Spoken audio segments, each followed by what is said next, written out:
Yes, people, what you telling me back again for another Red Talk? TEKZINHO, what you telling me, family? My guy, man, just there, man, just there, man. Same old. Obviously, happy to be here as well. Obviously, it looks like it's going to be a regular show. I've seen the feedback, fantastic feedback as well. Big up the panel. In terms of yourself, big up the chat. Um, I bro, about an hour ago, I lost my head Why? because, Why? bro, man, see the interview, bro. I see the interview. See, I didn't Bruno watch it, Fernandes bro. said I the tried to stay defender. away from them things, bro, because I feel like I'm just winding myself up watching stuff like that. Bro, honestly, my head's gone. I think I had to Mm. let out all my frustrations on the phone to the man them. Now I'm all good. Mm. The PR's activated, fully activated. Mm. Um, I've also seen What comments are your from key Roy Keane. takeaways Yeah, from go the on. interview, given that you've seen it? Because I haven't seen it. I've just seen some of the quotes. Yeah, so I haven't seen the full thing as well. I've seen some of the quotes. I think firstly, just even before clicking onto the video, I've seen the title. And the title is, I believe, like Bruno shows his love for Manchester United.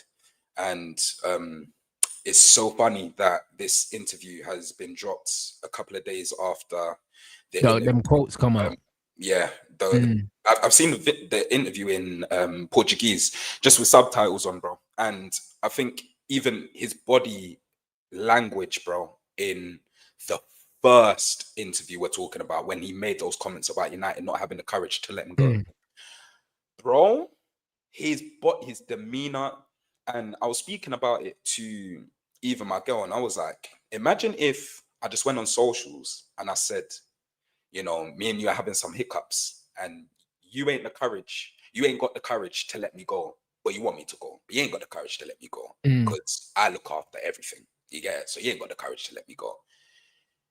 How would you feel in that situation? How would you feel? Do you feel that I'm loyal to you? In the title, it states loyalty, bro. Mm. Do you think I'm loyal to you when I've told people, sorry, about yourself, about the business, and you have no courage to let me go Mm. because I'm the man?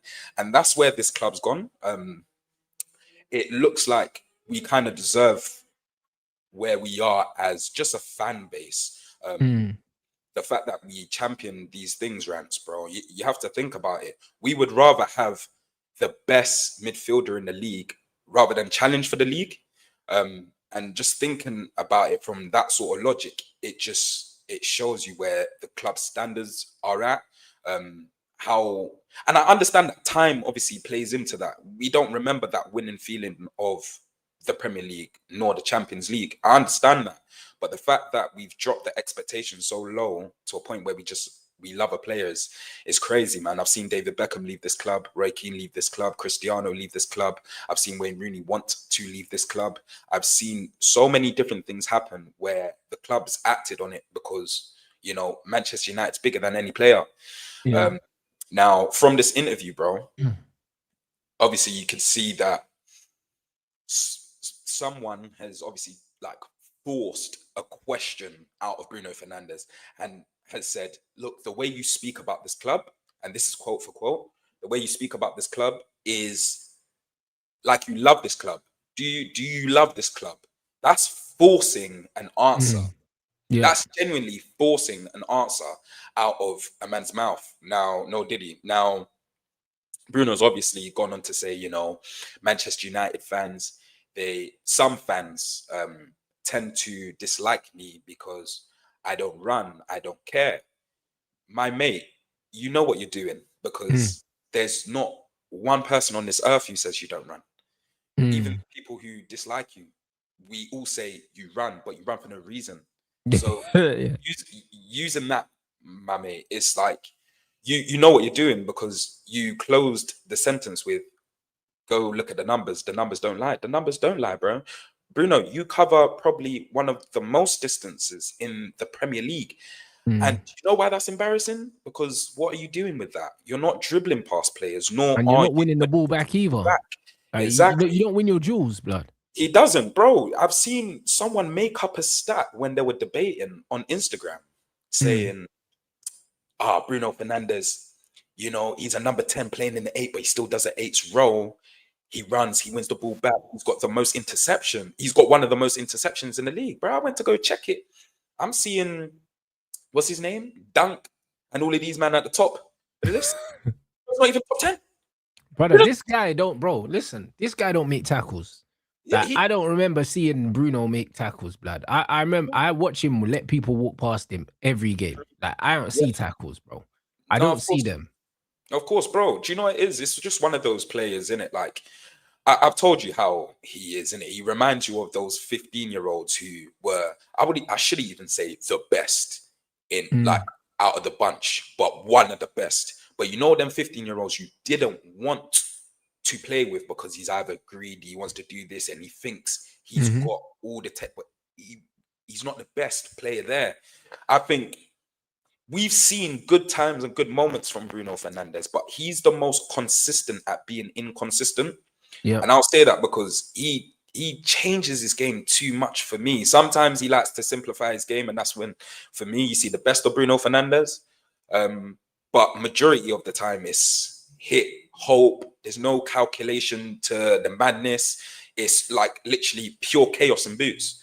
And I don't think Manchester United need that anymore at this time. I don't think Manchester United need any more media attention on the individual player, because we're not doing anything as a club.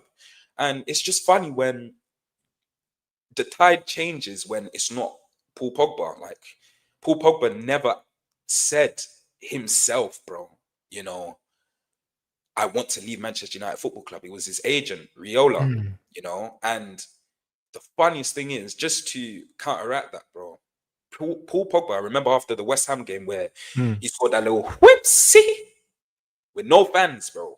Yeah. And he's come out and he said, I love this club. Because I believe that sent us top. I think at that time when we was wearing the zebra kit, I think that sent us top. And he was like, I love this club. I love this football club. And that's the reason why I came back. It's not for this, it's not for that. He was wearing the orange training top. I remember it like it was yesterday. Go find an interview. And he had the blonde Mohican. And he said, I love this football club. That's why I play here. Like, I'm here to try and win something.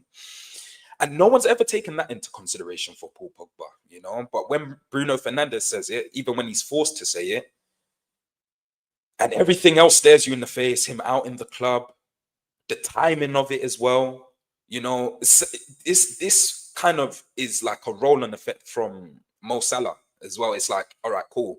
If Salah's done this and Salah's the focal point of Liverpool, I've been the man here for about 6 to nearly 7 years now. I'm going to talk on my thing because I know Manchester United are not going to do anything about it. Do you know what? They're going to reward that Rio interview was recorded, because obviously it does seem like the timing of this interview coming out seems very, very convenient after the other quotes that have been leaked. But does it seem like this interview was recorded recently, or do you reckon they've been sitting on this for a while? I think it's been recorded recently. One, because of the comment that I made and him obviously coming back at me with that. Now, so you think that Rio recorded that after when he was doing the sending the shots, bro? Because that's when the Bruno Fernandes sort of like conversations started spurring about, like, oh, because he was caping for Bruno in it, and then conveniently he gets an interview. So and do you know what, bro? Yeah, bro. Sorry to cut you off. There's nothing wrong with you liking a player and you know, wanting them to stay at the club that you love. There's genuinely nothing wrong with that. But let's not paint fake narratives. I think that's the issue. And that's where I think in mainstream media, you need someone to possibly like challenge these men's opinion, because what they put out in mainstream media, these men who are just working your regular 9 to 5s, going to work, your middle-aged man or whatever, they're hearing this on Talk Sport, Sky Sports, Rio Ferdinand Presents, etc. And they're like, you know what, Rio, you're right. You're right. They're listening to the overlap. Hey, Roy, you're right. You're right. When Roy was dissing Kobbie Mainoo. And I want to speak about that one soon. Because I love Roy as a player. Loved him as a player, bro. And there's certain things he says in the media, bro, it makes me die. It makes me laugh. I love certain things he says. And he wears his heart on his sleeve. I rate a man like that. Do you get what I'm saying? But then I can pull you up on certain things you say. Of course. Even, bro, Roy Keane's come out and said, Kobbie Mainoo, What's the only game that he started in this season against Grimsby? What happened? I know it's not just your fault, but you can still perform. You can still perform. One, Who Kobbie said Mainoo. that? Roy Keane. Roy Keane, yep, go watch it, bro. Yeah, but it's a Yeah? team player. No, but again, Roy Keane is another one where it's like, in general, I don't respect his opinions on most things football related. Obviously, he got onto Bruno. That him and his Bruno thing is one of the only things I've seen eye to eye with Roy Keane on, bro. Do you know what I mean? I feel like there's a lot of undertones in the way that he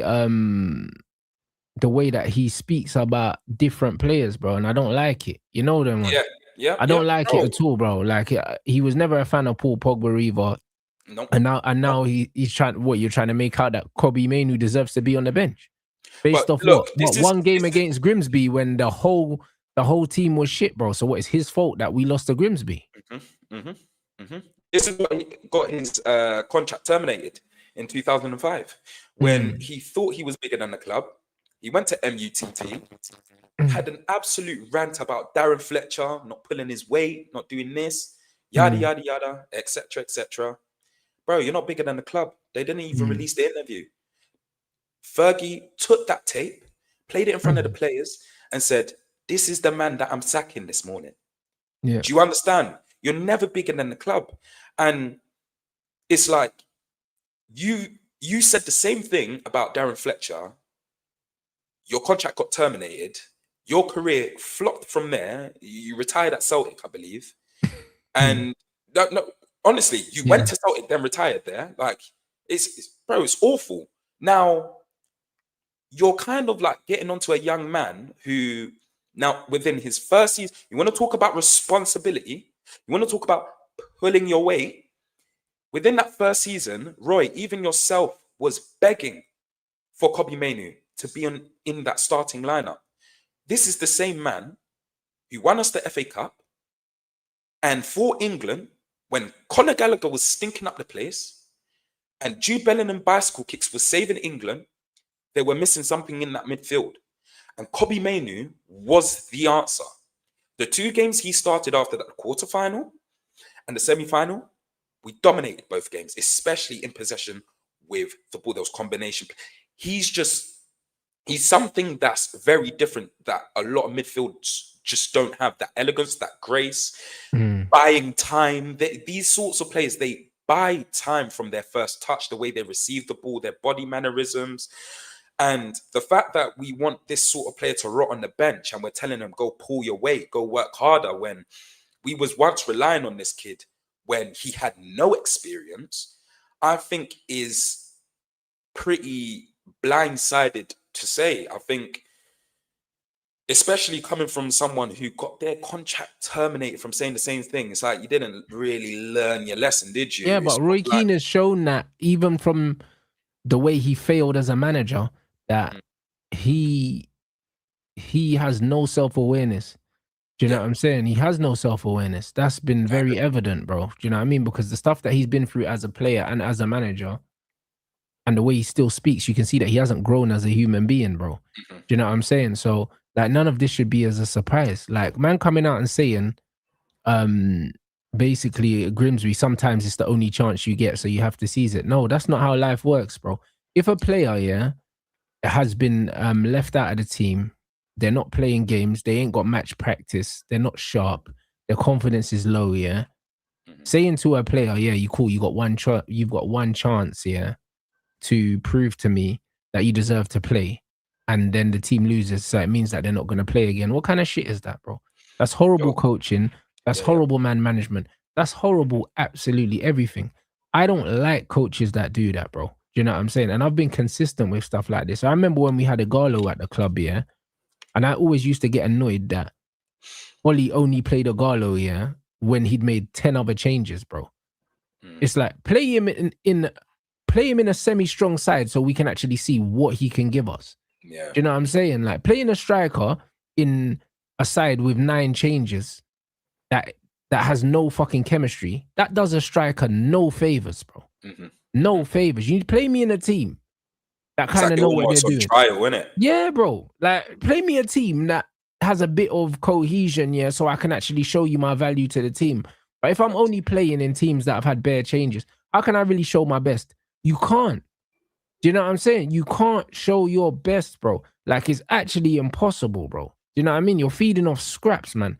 And this is the problem, yeah, like, just with football in general, bro. Like, I remember when I was younger, like, I went to some trials somewhere, and then man find out, like, it was open trials. I was like, nah, I'm not doing this.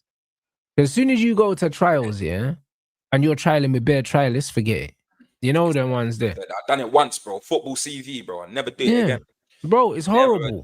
Because when you're with bare trialists, no one's passing. Like, everyone's trying to look good for themselves. No one's trying to play good football, bro. Everyone's thinking about, yo, this is my chance. Forget it. Because I'm the kind of player, I know I'm not going to be able to show my best, yeah, because all these men are going to piss me off. I'll be making good runs and not going to pass me the ball. Yeah. You know what I'm saying? So I was like, bro, there's absolutely no point in me doing anything like this. So when I see Roy Keane's mentality, this is why he failed as a manager. And he will continue to fail, bro, because he's too close-minded, bro. Yeah. You know what I'm saying? I agree. This is my thing. Bro, I think we all have our favorite genres when it comes to footballers, etc., etc. And Bruno's just not my genre. He's just someone I wouldn't binge watch. Like, he's on the eye. For me, it's not appealing. And I like players on the eye that are appealing. Now, don't get it twisted. Not everyone in your squad on the eye are going to be technically gifted, elegant on the ball, etc., etc. But you can be an asset. And I just think, in terms of this bullshit system that we have anyways, bro, you're not an asset to it. You're almost a real bad detriment, because it's like, we have to get someone who accommodates you in that midfield. You vacate the midfield 24/7. We know you want to play in one of those 10 roles, but those 10 roles are full up with people who can actually, you know, play in that role and be effective. And it's like, we have to do kind of anything to fit you in the team. Right. It's becoming a hindrance, bro. I understand that, bro. Technically, I've always said on the ball, like, I can imagine if this guy was doing free kick challenges and that, 9 times out of 10, he's wrapping most of them top bins. I'm not asking you that. I know, because he's got that tech. He's got that inside of the foot, beautiful tech that I like in it on certain players. But it's like, in play, he will peel off wide, receive the ball, and try play an outside the boot pass into the box on the right flank. And it's like, bro, you're using the wrong part of your feet. His brain, but also not aligned with his feet, blood. He can't. He's got duck feet, bro. So that's, he can't dribble. So that's why he can't dribble, bro. Because it was inside of the foot. Like, he is not built to be a footballer, bro.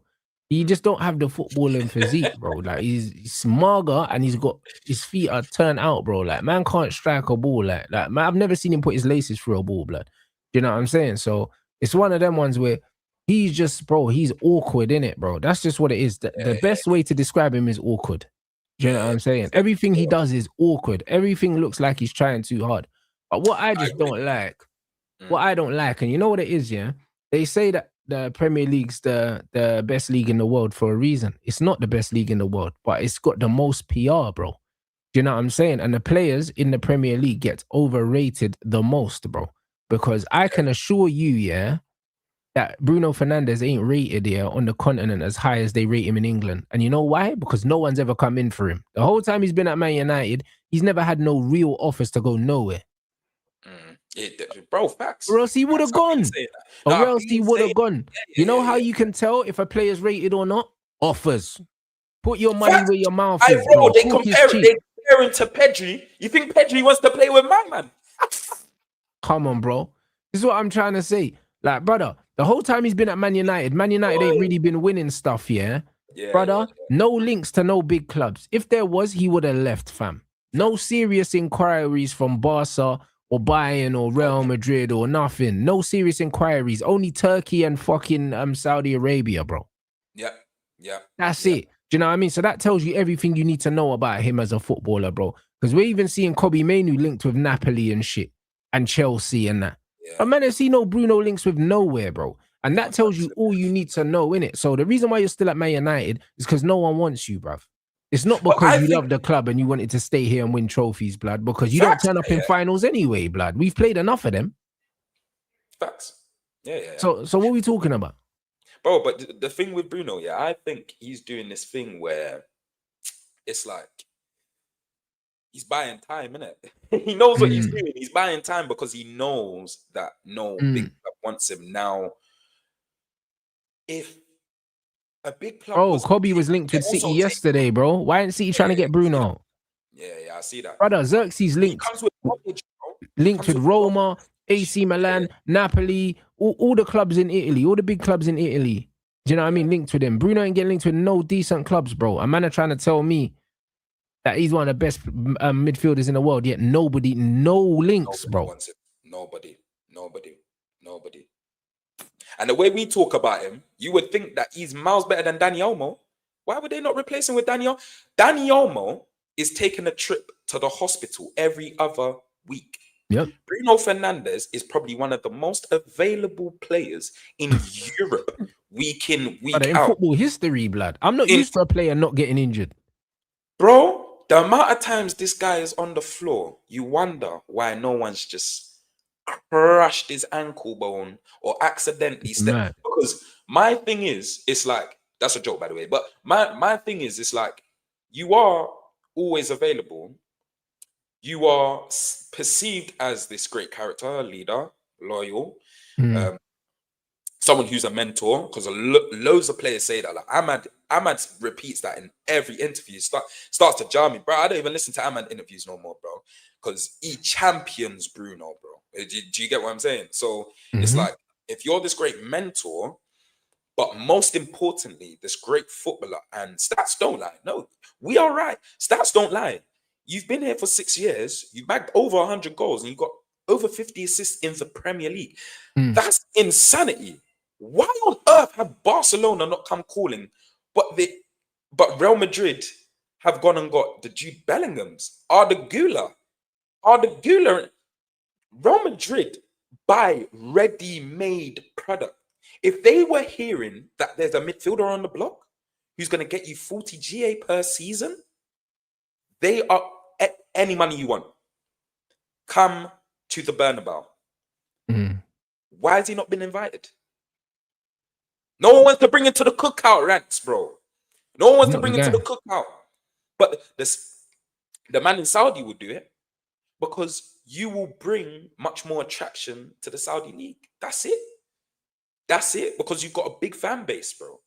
Do you get? And even with that fan base, it's not even that. It's not that strong. Like, your fan base is not that strong. It's the Man United core. It's the top Reds. Your fan base ain't really that strong. Because the funniest thing is, with the top Reds, they will say this now, but as soon as you're gone and we're challenging again, bro, they're not going to give a toss. They're not going to remember who you are. They're not going to follow your career in Saudi. No, but they're not, bro. But this is what I'm saying. But this is why they're man are idiots anyway. And this is why I say that in the Premier League, we overrate our players, bro. We overrate these, man, and we give them too much. We pedestalize them too much. Because the reality is, football's going to forget a lot of these, man, bro. Do you know what I'm saying? All the worthless stuff he done for Man United will be forgotten, blood. Some Man United fans might remember him, but the truth is, he ain't won us no trophies.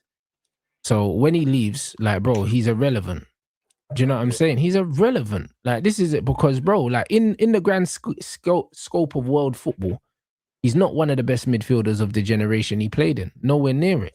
So he's forgotten, bro. Compare it to Kevin De Bruyne, you know. Brother, Kevin De Bruyne is miles clear of him. So the reality is, like, he's easily forgettable if you're not a Man United fan. Easily forgettable. And this is the problem. This is what man do, in England in general. It's like, I can kind of understand more where a player's rated in football by what the general consensus on the continent is of a player, bro.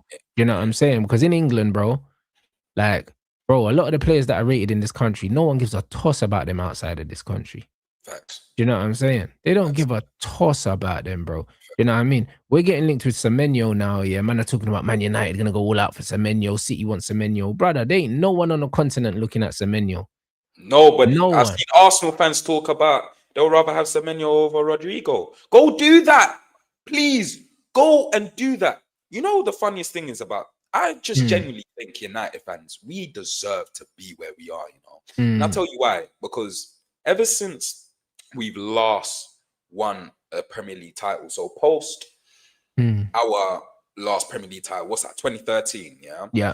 We've seen our competitors over Europe all either win their league or the Champions League, right? We're talking Chelsea, City, Liverpool, Real Madrid, Barcelona, Bayern Munich, Atletico Madrid won their league. And it's like, all right, cool. The only team that has not done any of the sort is Arsenal. But for some reason, we want to follow Arsenal's blueprint. Yeah. Bro, the club has gone. Brother, but even the fact, yeah, man, man seen the real comment, yeah, and it's like, bro, the fact that Manchester United, some Man United fans are using Arteta, yeah, who's won the same amount as Glasner, yeah, with 6 extra years on top, yeah, as the blueprint to how to build a football team, that'll tell you everything that you need to know. It's worrying, isn't it?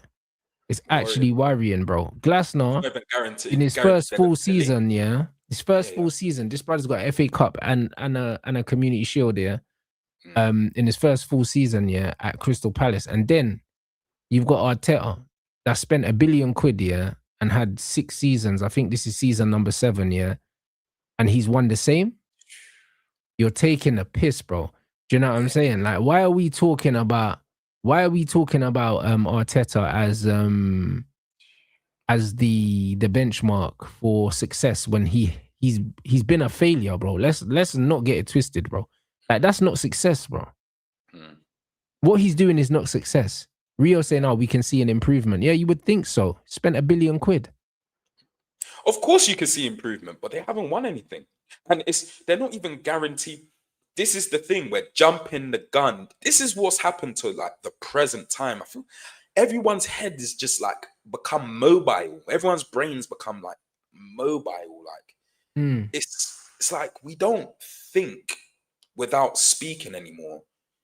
He's not even guaranteed to win the Premier League this season. And we're talking about Arteta's great Arsenal side. We're talking about this great team that's built strength in depth that are now complaining about their depth. It's like, bro, no, honestly, we just live in a world where there's so many different biases to a point where people are willing to die on these swords, bro. These agendas, like, people can't see things for what they are, bro. Like, as I said, innit, United wouldn't get rid of someone like Bruno Fernandes this season. The best solution is for Bruno Fernandes to just play in his role where he's free to do what he wants in that 10 role. Sometimes he may win us games. 9 times out of 10, he's giving the ball away. He's just going to do his chaos of what he does. But at least the midfield could be much more compact. And especially on transitions, defensive transitions, we look much more stable. There's a wall there, innit? But we're not doing things like this. Like, there's so many different ways to a solution. Bro, Villa have gone 9 games in a row. They ain't speaking about a rebuild or this or Brother, that. but we celebrated 3 wins in a row, yeah? Like, do you know what I'm saying? Like, it was some sort of achievement, bro. Evolution, bro. Evolution, bro. Remember that word, bro. Like, people don't even understand the words they use. And evolution means change for the good, bro. Change for the good. 3 football games. Bournemouth have probably won 3 football games in a row under Iriola. Maybe even 5. Or you don't see these clubs talking about evolution. And it's just like, bro, even with this manager, he gets away with murder. I think someone like myself, I work in like an office or whatever. I couldn't say half of the things that this man says and still have a job. The man has publicly, quit his job, bro. He said, I don't want to be here. And then in his next interview, he said, sometimes, you know, we say we don't want to be here. Sometimes we say we do. We're just mad. The job's crazy. Bro, that's your manager just showing he has no stability. And he's doing that in interviews. So imagine in the changing room. He's a bully. It's evident that he's a bully. He don't get on well with youngsters. So do you know what? He's going to out them in the media. Imagine what he's doing in the changing rooms, guys. Yeah. Imagine what's going on behind closed doors, guys. We have Bruno Fernandes in interviews saying, bro, the club wanted to sell me, but they didn't have the courage to do it. And the manager wanted to keep me. You and the manager's got to go, bro. It's as simple as you and this manager have got to go. You're just as bad as each other, and you're bad for this football club. I don't see the football club moving forwards. Like, if myself or Rants or any of the millions of who supports United, went to manage United for a season, they could still go and win about maybe 10 games or so, blood. Do you get what I'm saying? Winning 10 games means nothing. This is Manchester United Football Club. Where are the expectation, guys? And that's where you just got to ask the fan base. And if you're looking at Arsenal, then, mate, we're only looking at things we've already won. We've already won the Community Shield post-Fergie. We've already won the FA Cup post-Fergie. They haven't even won League Cup yet. We've won League Cup. They haven't even won Europa League yet. We won Europa League. I'm not satisfied with that. We're not satisfied with that. As a whole, we're not satisfied. That's why we're angry. That's why we're arguing against each other. But let's look at the bigger picture. We want success. We want to challenge again. And everybody deep down knows that they would sacrifice certain players in order to challenge, be successful again, be within the big competitions, semi-final nights of the Champions League. We'll do so many different things. And I love that comment there. Glasner United, I think man management is what this club needs at the moment. Right. With the players we have, the majority of them are under the age of 26, 27, bro. If you get a man manager, someone who can work on the potential of the Mbuemos, the Cunhas, the Yamads, the Kobbie Mainoos of this world, we'll do great. We'll do great. You've seen how he's brought that Palace team together. You saw publicly, the speech that he gave in the dressing room. And I believe it was after the FA Cup game, not the Community Shield game. The FA Cup game when they beat City. It was like, bro, wow.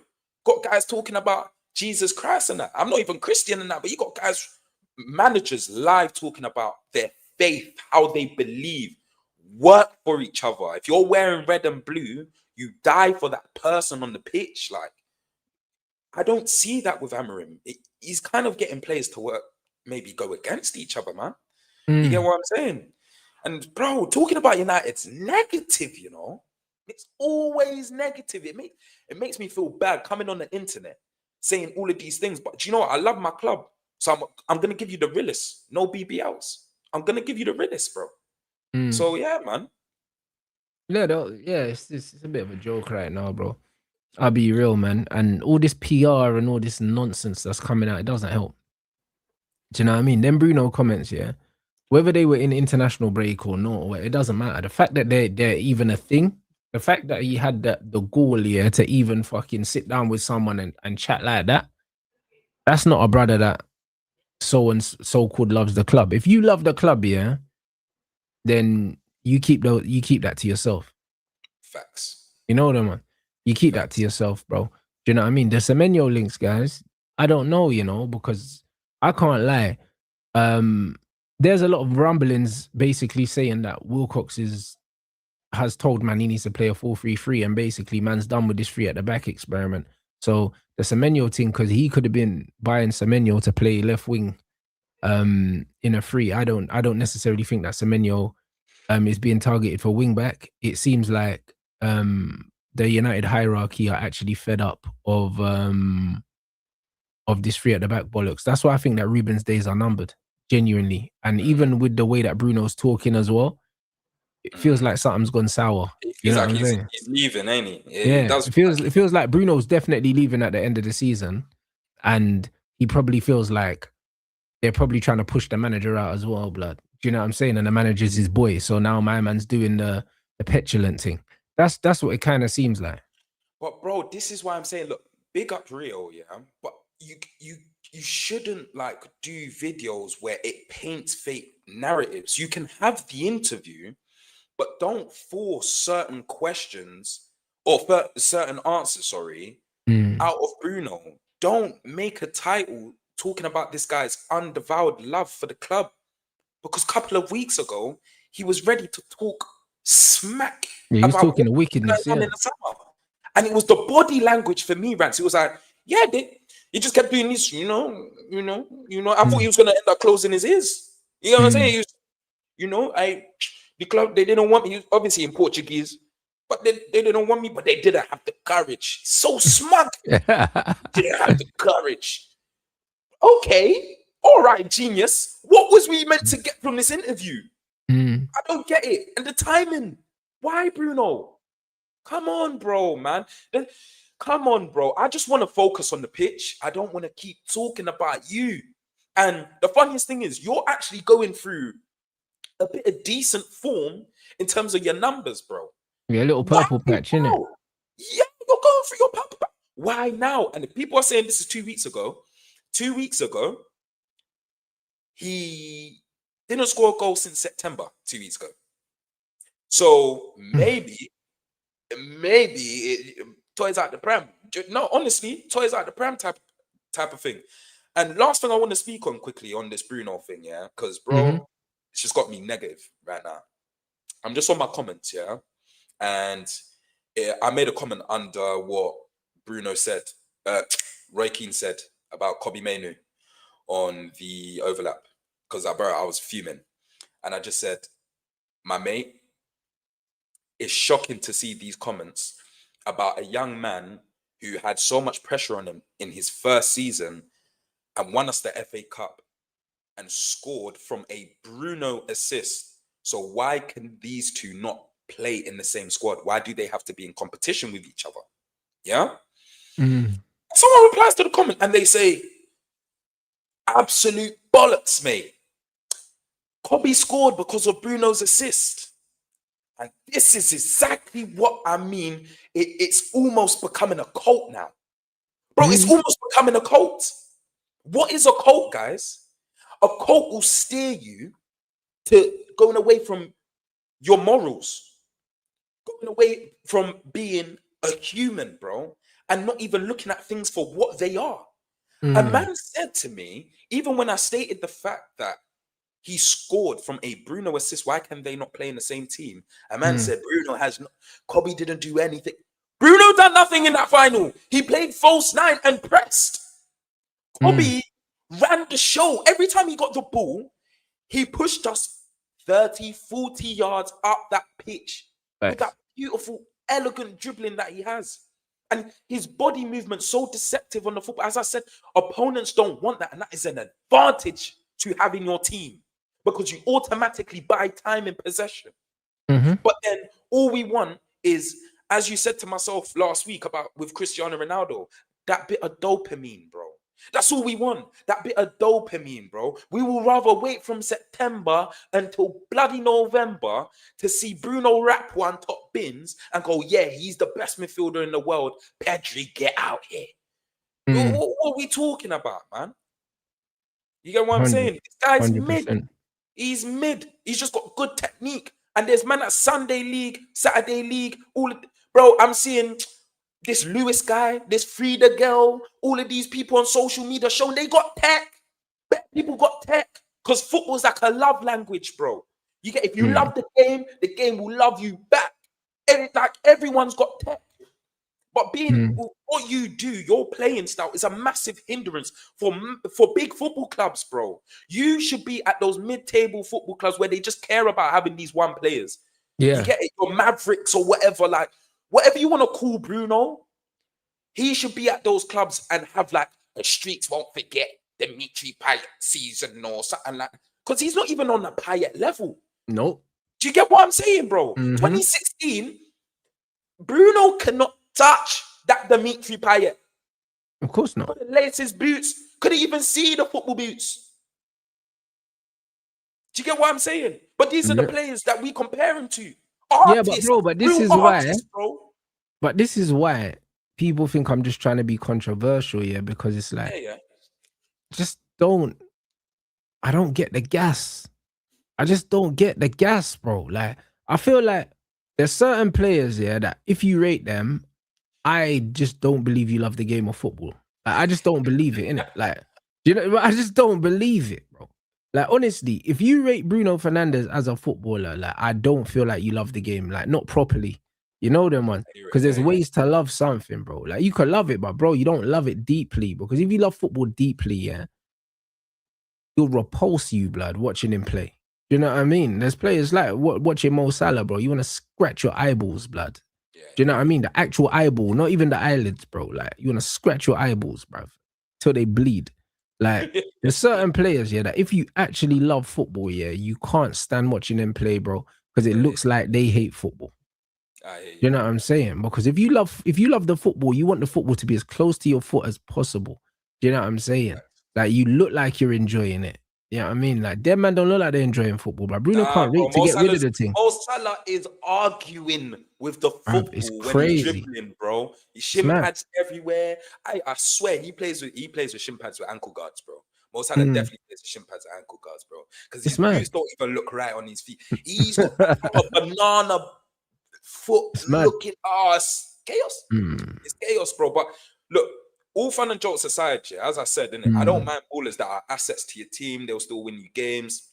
Yeah, but talk to them like that. Talk about them like that. Don't talk about them like they're special. They're not special. Thank you. You know what I mean? And the thing is, we live in an era right now where we're making average ballers, look and feel special. They're not special. Like, back in the day, we used to know what they were. Do you know what I mean? You're a valuable member of the squad. Do you know what I'm saying? But we understood that you was a squad player, bro. Like, the thing is, when I watch a lot of these midfielders now, bro, Fletch was better than a lot of these guys now, bro. But we understood that Fletch was a squad player, and we never gassed him beyond a squad player. Do you know what I mean? When Fergie picked him, we understood that, you know what, he's picking Fletch to do a job. That's how we should be using Mason Mount. Yep. Mason Mount shouldn't be the number 7, like, starting every week for us, bro, because he's Darren Fletcher, bro. You see what I'm saying? And the thing is, we wouldn't have a problem with Mason Mount if he was number 19, and he was just coming in to do a job against the big teams away from home. Like, but no problem, because that's how you're meant to use players like that. Do you know what I'm saying? When you start going on like this guy's integral to the way we play, stop the tape, bro. Do you know what I'm saying? No. And this is the problem, innit? This is the problem. And I felt the same way with McTominay as well. Players like that. They're valuable squad players, bro. They can come on the pitch and give you something. But, bro, when you're trying to build a team around guys like that, stop the train, I'm getting off. I think it was an abomination that we let both Fred and McTominay go, because squad players, they're both squad players. Do a job. Bro, they could both you let go of Fred and brought in Ugarte, who's a shit Fred. A worse Fred. Yeah. Imagine that. Fred with no feet. It's actually Fred with no feet. And no goals. Like, Fred had goals. Do you know what I'm saying? Fred was better than Ugarte, bro. Yeah. And I remember Fred went through his little purple patch, the 10 hard season. He was scoring goals, And he scored against Barca. It was important goals as well. Scott McTominay, the season before he left, he went through his little purple patches where he was saving Ten Hag's job. So you know these players are valuable. And again, you see someone like Bruno, Bruno actually really knew his place, and he kept to the number 18, and he was a player that was in and out of the squad as well. But I wouldn't mind a player like that. Do you get what? I still wouldn't mind a player like, doesn't need to take all the set pieces, because he knows, bro. He can't take corners, bro. Man's trying to knuckleball corners and these but things. He wants to be, but he thinks he's Eric Cantona. This is the problem. Bro, but Gary Neville, I will never forgive Gary Neville for doing that. Gary, I'm a big advocate for you being top 2, or for me, still the best ever Premier League right back I've seen. You don't rate yourself highly, Gary. You don't rate yourself highly. I've seen you talk down about yourself. But the way you champion Bruno Fernandes, you said he was the club's best signing. since Eric Cantona. I can never forgive you for saying that. Yeah, I think he said best foreign signing, like we never had Van Cristiano Persie, Ronaldo. like we never had Cristiano, like we never had all these guys, bro. It's crazy. He probably forgot about Cristiano, but either way, like he's moving mad, innit? Do you know what I mean? Because we've signed some elite players. Do you know what I'm saying? We signed some elite players, bro. That's what I'm saying. Vidic, bro. Like all these men. Like, what are you talking about? Like in hindsight, Gary Neville was just he was glazing, bro. And this is what these men do. This is what all these men do. And this is why, yeah, these ex-Man United players, like, they do the club more harm than good, bro. This is the reality, bro. Like, this, what Rio's doing right now, what Gary Neville does, all these men, like, the only ones man's rating at the moment is Scholesy and Butty because they're away from the mainstream now. They're not even trying to do the mainstream now. And now they're actually speaking their mind. Do you know what I'm saying? But I think Scholesy used his son, not as an excuse. No, I shouldn't say that. God forbid. But I think he used that as also a tool for him to be free and talk about ball. Because there was loads of things we were saying. We were even like kind of saying about Scholesy, like, bro, why would he say this or why would he say that? But now you're seeing him on that little pod with Butty. Yeah. And even with Andy Cole the other day, and it was just so transparent. Like, bruv, they were saying all they hate watching ball now. And said, like, I hate rubbish now. It's boring. Yeah, it's dead. And Andy Cole's always been one to speak his mind, yeah. And he was like, bro, like, I wouldn't even want to play in this era of football. And he's right. Nah. As someone that grew up as a striker, I would hate to play in this era of football. I couldn't play in this era of football. Yeah, no partnerships. No partnerships. Way. It's back in the days. What did they used to say that he said? They called it the graveyard shift when he used to play one up top. Yeah. And bro, that's what it is now. It's genuinely one up top, graveyard shift. If you don't have a system where you're pressing from the front foot type of thing, etc., etc. Does that make sense? But if it's like what Ronaldo was doing under Ten Hag, oh my goodness God, that is a graveyard shift. And Ronaldo couldn't even run. Cristiano couldn't even run. So it's like, bro, it's inevitable that you're going to come out of the team, innit? Do you get what I'm saying? Like, it's inevitable that you're going to come out of the team. That's why I respected Ten Hag for doing that. And I lost a bit of love for Cristiano when I saw him walking down the tunnel, and then obviously the Piers Morgan interview. Et cetera, but I knew it was going to go that way. I said it even before he came in, it was going to go that way. Do you know what I mean? So is it? But I didn't want him. Oh no, I didn't. I was vocally anti Ronaldo back to Man United, and people were getting on to me. No, but I was pissed because I was being a bit childish with it. I was like, yo, that 7 shirt should have gone to Sancho. We was chasing Sancho like a stray dog at Carnival for 2 years. For 3 years, bro. Yeah. Soon as he comes, it's like, yo, we got Cristiano back. I said, bro, Juventus wanted to let him go for Juventus.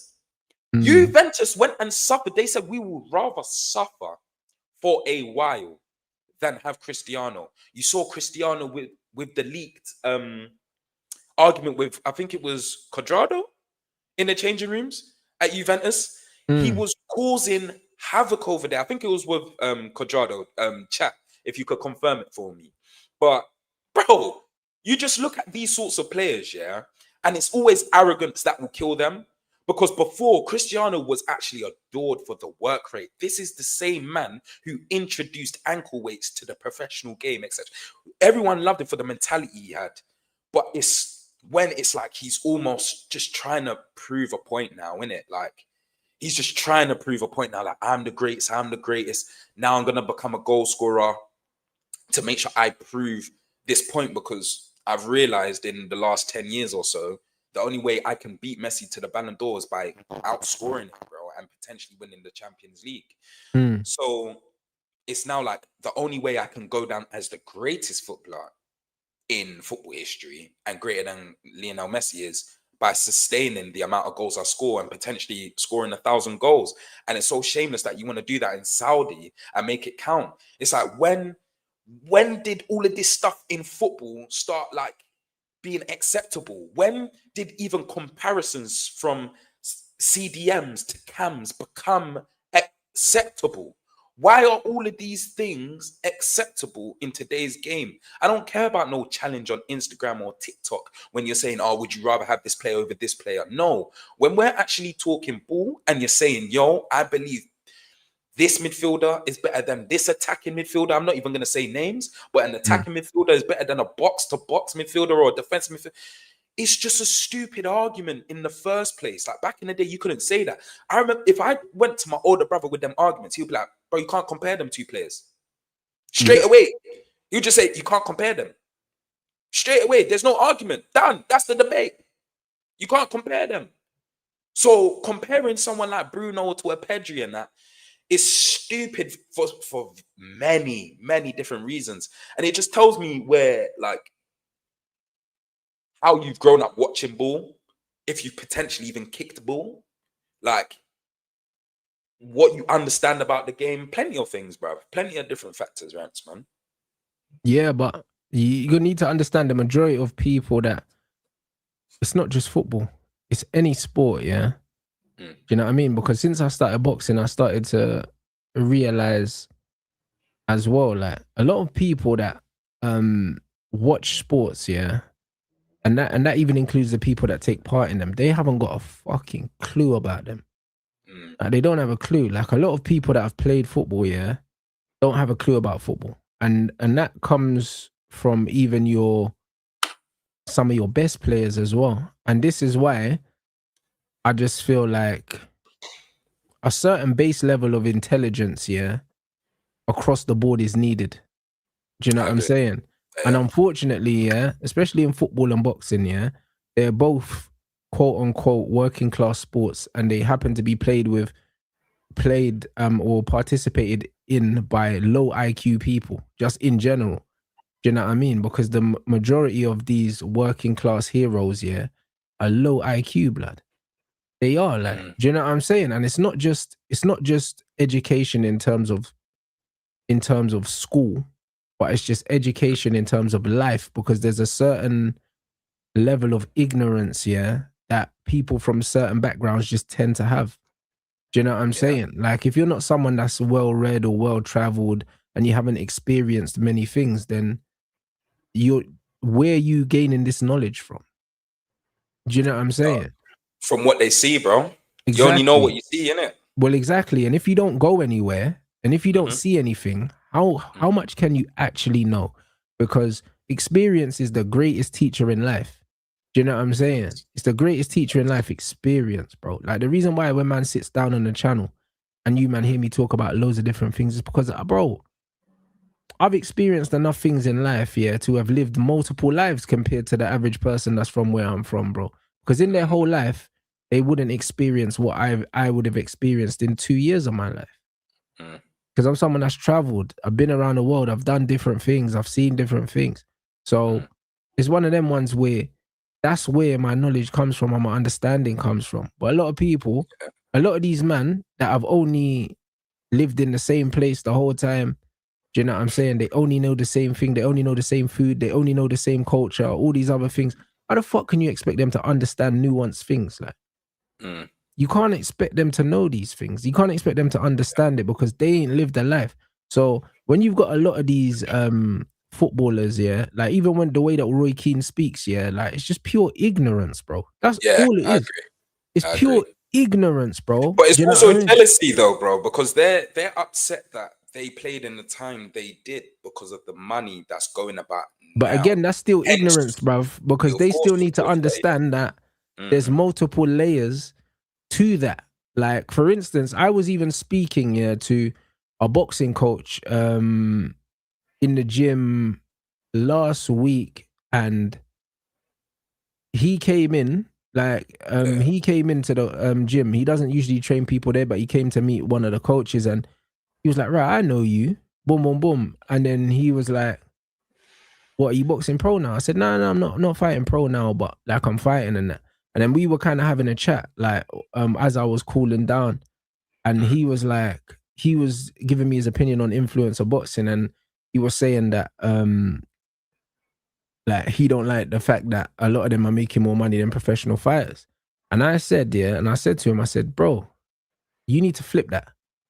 You need to flip that, yeah, and look at what the influencers doing and why they're making money, and professional fighters need to apply the same strategies. And then when I broke it down to him, I said the reason why Anthony Joshua, yeah, is the biggest thing in boxing in the last decade is because Eddie Hearn made sure, yeah, that they nailed all the social media side of Anthony Joshua. Before Anthony Joshua, yeah, had laced up professional gloves, everyone knew who he was, bro. Do you know what I mean? And Eddie Hearn's trying to do the same thing with Ben Whitaker now. And also there's another guy, Leo Atang, that he's just signed. And bro, they're already doing the marketing. We saw AJ running underwater, running on sand, dodging tennis balls and shit with his top off, blood. Man, like, who just hench black you? Even before man had actually laced up gloves, bro. Because Eddie Hearn understood, yeah, that marketing is what's going to get AJ to the top. He had AJ fucking kissing babies and hugging mums and that, bruv, before.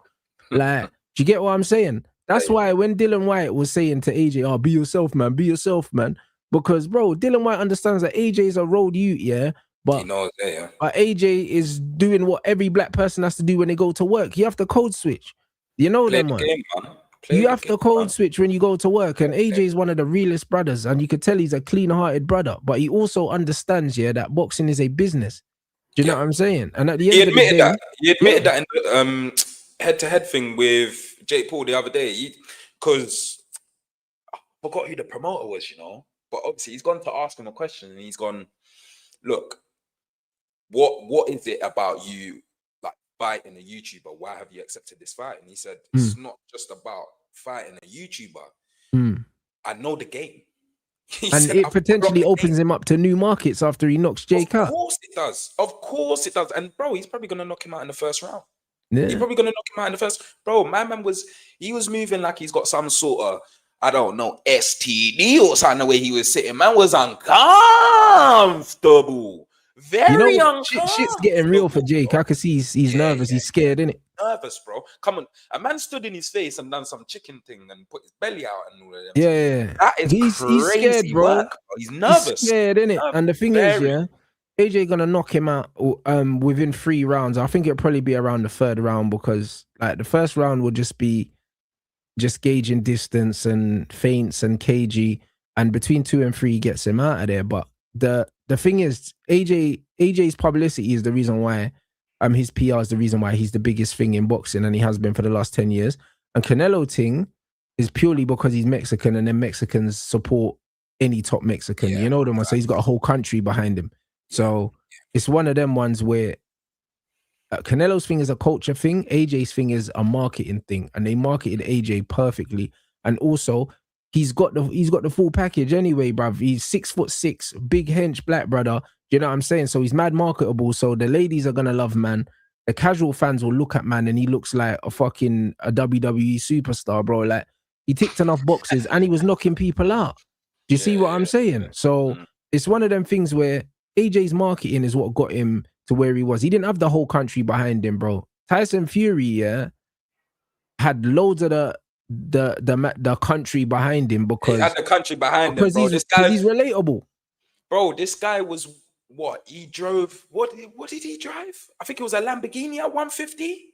At 150, nearly ripped people off. But he just come out mental health, bro. Yeah, it was mental health. Like that's what it was. And bro, it's just like, all right, cool. Come on, Tyson, we're all with you. And it's like, I totally understand that. And mental health, it's a real thing, bro. It's a serious thing. Yeah, but when it's Tyson Fury, it's not a real thing because when it's Tyson, you know, bro, this guy does anything. I'm telling you, I've seen this guy stand in front of what's his name, Klitschko, and he's gone, yo, you train every single day to have that body you have. Look at me, my fat belly. I'm still gonna knock you out. It's not serious, bro. Oh, but that's why they love. That's why they love, Joe Allen as well, because not Joe Allen, sorry, Dave Allen. They love Dave Allen because he's another one. Do you know what I mean? English guy, fat belly and that. You can tell that he don't live the life. You know what I'm saying? But he's a working class hero. They love these losers in this country, innit? Like this is the reality. They love these losers. So it's a culture thing. I working class hero, bro. The way I'm teething that. But it's so if your face don't fit like them, man, Your PR has got to be exceptional, innit? And it's the same in football. It's the same in boxing. But just because you've got great PR, that doesn't mean that you're a great player. It doesn't mean that. Do you know what I'm saying? And the thing is, Bruno's got amazing PR because he kisses the badge and he runs around. And that's their working class hero equivalent, bro. This is why they like Mason Mount, bro. This player's been at the club 3 years, yeah? And he barely got 10 goals for us, bro. You know what I mean? And them man still love him, bro. And they still love him. So man, them need to understand, yeah, there's certain nuances, yeah, that if you don't have, yeah, a certain level of understanding of life itself, there's just certain things you're just not going to understand. And this is why you just having participated in a sport, yeah, is not enough for you to actually understand the mechanics of said sport, because there's so many different nuances, yeah, within multiple sports, whether it's fighting, whether it's football, whether it's basketball, there's loads of different things that you have to take in. Like it's never really cut and dry. It's never really black and white. Do you know what I'm saying? Like it's never really that. So that is the problem, yeah. When you're hearing people speaking about certain sports, like they say that certain sports are, or football's a game of opinions and this, that, and the other. For the most part, it's not though. But people, what I don't like is, yeah, people that are not very, very smart like to try and turn facts into opinions. No, facts will always be facts. Do you know what I'm saying? And there's just certain things that are not opinions, bro. And this is why I don't believe, yeah, when man are saying aesthetic merchant and this, that, and the other merchant, it's not aesthetic merchant, bro. Because at the end of the day, yeah, if someone's got a good touch or a bad touch, it's facts. It's not an opinion, bro. Everyone knows what a good first touch looks like. No one could see Berbatov and be like, oh, you know what, man, not that impressive. Facts. Like no one could see Riyad Mahrez plucking that thing out the sky and be like, do you know what I'm saying? Like it's not objective. Like, do you know what I'm saying? It's not subjective. But this is the thing, bro. Like you talk about Dimitar Berbatov, you talk about his first touch, you'll think of fabric conditioner. You get it? Riyad Mahrez, the ball comes in like a missile, converts it into a lullaby. You get me? But then you'll have Mo Salah. Ball fired at him. Ball goes out of play. He's changing his shin pad.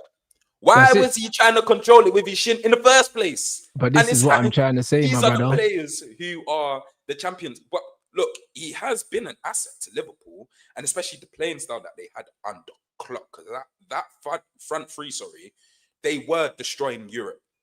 Whether we liked it or not, they were destroying Europe. They worked well together. And even in that time, I had Andy Hansen present me a Young Players Award when I was playing for just a Saturday League club, HSBC, but they got money like that. So they will bring down players like Alan Hansen to do like the presenting and all of that. Yeah. Now, I was speaking to him after the whole award ceremony, and this time, obviously, Mane, Salah, and Firmino have just won the Champions League. And I've said, who's genuinely the best player out of that front three? And he's gone, Mane. And I said, what? Not Salah? And he's gone, Mane, straight away. And I said, why Mane? He said, Mane does everything you want. Firstly, he works hard. So they'll speak about the work rate, you know, these Englishmen, when it comes to work rate. But straight away, he goes to on the ball, left foot, right foot. You can do anything that you want as a winger. Scores goals, assists, etc., etc. And not once did he mention Mo Salah. He started speaking about Bobby Firmino, work rate again, first thing, but how he brings players into play. He's fancy. Bobby Dazzler. That's what he started going on about. And it's like, you can tell, even certain people, that's appreciating the game. And even just having that sort of conversation, you're like, do you know what? There are people who do appreciate the game that are ex-pros or the old ones, or they may not, you know, be of the same culture as us, etc. There are people out there that appreciate the game, the Owen Hargreaves of this world, Gary Lineker, all of these, the way they speak about the beautiful game. That's how. Look at Gary Lineker and look at the fact that he played for Barcelona. This is why, because he's experienced something else. Yeah, I agree. You see what I'm saying? He's experienced a different culture. So because of that, he actually understands and appreciates the game in a purer sense, bro. Do you know what I'm saying? Because for people that say that they invented the game of football, yeah, they're not very good at it. Do you know what I'm saying? And this is the thing with the English, bro. Yeah. Like the people that so-called invented the game, yeah, they're fucking shit at it, bro. Like for the most part. Do you know what I mean? It's the reality. It's like if I invented something, you could never be better than me at it. You can never be better than me. I refuse. You know no one's there because, bro, like I'd know every single hack, bruv. Like there's no way you'd be able to be better than me. Like that's crazy, bro. Like most countries are better than the man. You know what you made me do? This country's best player, probably ever, yeah, in my opinion. Even he's not aesthetically beautiful, but there's only one of one, Rooney. Wayne Rooney. You think he's the best? Do you think he's the best player? Best English player? Yeah. Yeah. See, that's what I'm saying. You see, when you talk about Rooney's aesthetics, here's my thing, yeah? I thought Tevez was better. The whole time. And the thing is, yeah, when we had Rooney, Ronaldo, and Tevez, yeah, I disagree. I was like, no, bro, don't sell Tevez. My head was gone when Tevez left, bro. Do you know what I'm saying? And the thing is, yeah, it's one of them things where, like, again, because we were born here, yeah, you know what it is? Because we're born here and we also listen to the commentators here and the way that they pedestalize English players. Yeah. Naturally, that's in your psyche. It is. Because like I was having a conversation with Monts today, yeah? And these man overrate Steven Gerrard as a technical footballer. They fully overrate him. But I see that, bro. Steven Gerrard was Jude Bellingham, yeah, with like more tech, bro. Like he was just an athlete, bro. Like I swear down. Like I said to him, I said, yo, Steven Gerrard could never play no tiki-taka. He ain't got no short game, bro. Like he's not a possession player. Steven Gerrard was a box-to-box, yeah. Like just swashbuckling midfielder, bro. Do you know what I'm saying? Like he was Stone Cold Steve Austin, bro. Like Stone Cold Steve Austin only had 3 moves, blood, but he was entertaining. You know what? But he had 3 moves, blood. No, facts, bro. But that's why I don't call him the GOAT of WWE. Brother, that's why I don't call him the GOAT. Steve Austin is one of the GOATs of WWE, but he's not the greatest, bro. He's one of the GOATs, though, Stone Cold. But he's not the greatest. But, bro, everyone knows Stone Cold Steve Austin. Do you know what I'm saying? Because Stone Cold Steve Austin talked his way into conversations that he didn't deserve to be in, bro. But Stone Cold had 3 moves, blood. Yeah. Do you know what I'm saying? The whole image, though, his persona, the way he spoke on the mic, the way he stopped down to the ring, bro. That's all it was, but really, like, do you know what I'm saying? Man literally had the Stone Cold Stunner. Man used to stump a mud hole in man on the turnbuckles. Do you know what I mean? And a one dead move, but he had no moves. Yeah, it's dead. Just a little clothesline, average. Yeah, bro, he had no moves. Yeah, bro, and that's Steven Gerrard. Steven Gerrard, long range shot, and knee slides and kissing badges. That was it. Like, man can't tell me, that on the ball, he couldn't chat to Lampard over Gerrard. He couldn't chat, no, because Lampard to me again, it was just another one that was just mad overrated. Like Lampard used to score goals and that, but Lampard was in a system, remember, Scholes and Gerrard were 4-4-2 era. Yeah. You know what I'm saying? Lampard was 4-3-3 era. 4-3-3. He was always, do you know what I'm saying? So Lampard had mad freedom. Lampard in a 2-man midfield, we saw for England, he ain't got the legs for it. He couldn't do it.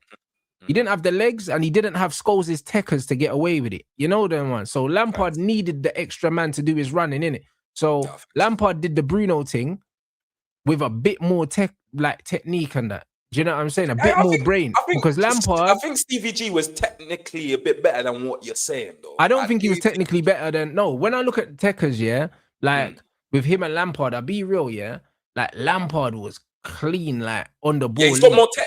He's got more tech. Lampard was clean. Gerrard was more like action. Lampard was more like, I'm technical, but Lampard was a thinker because he wasn't an athlete. You know them one. So Lampard was clever. Gerrard weren't clever. Gerrard was just an animal, innit?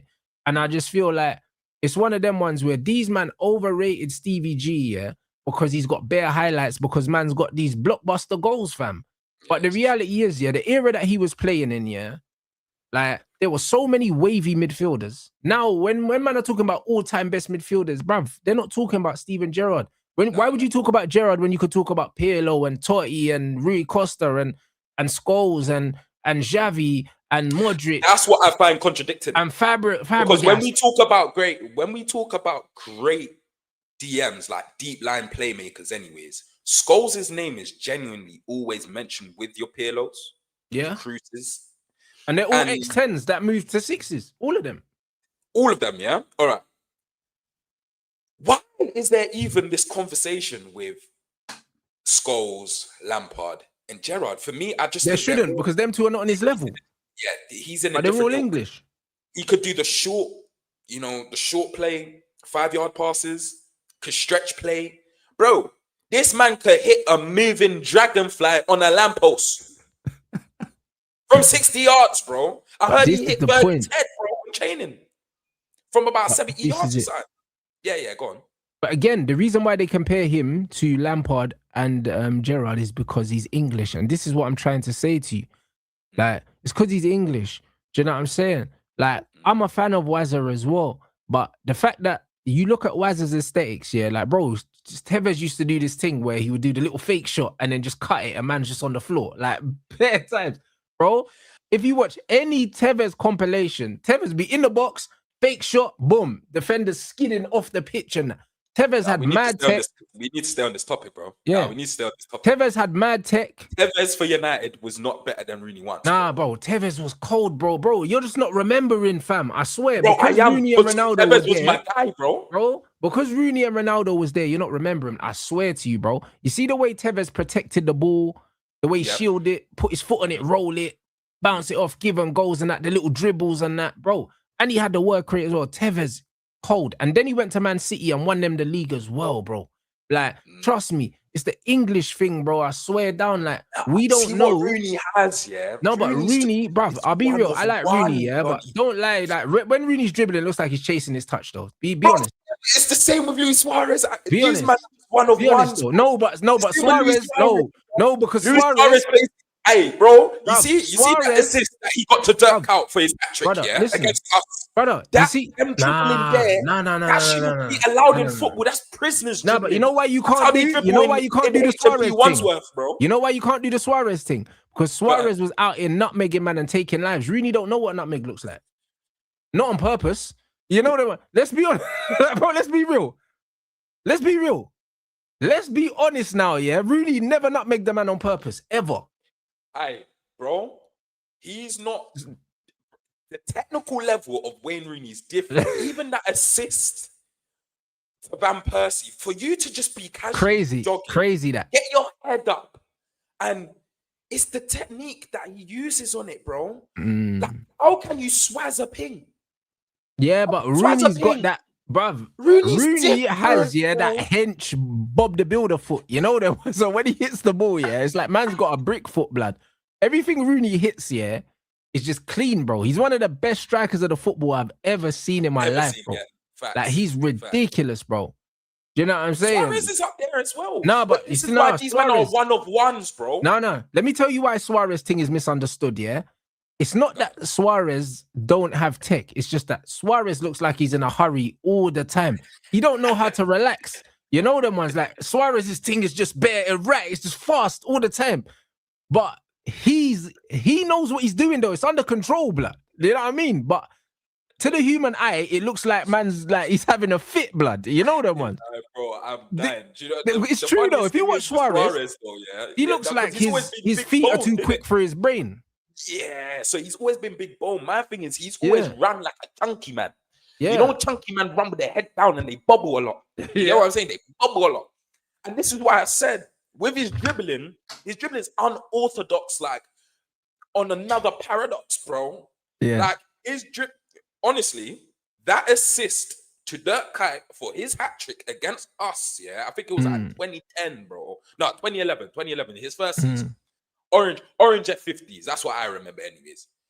Twice, Raphael in, Real Ferdinand out, Vintage whoopsie.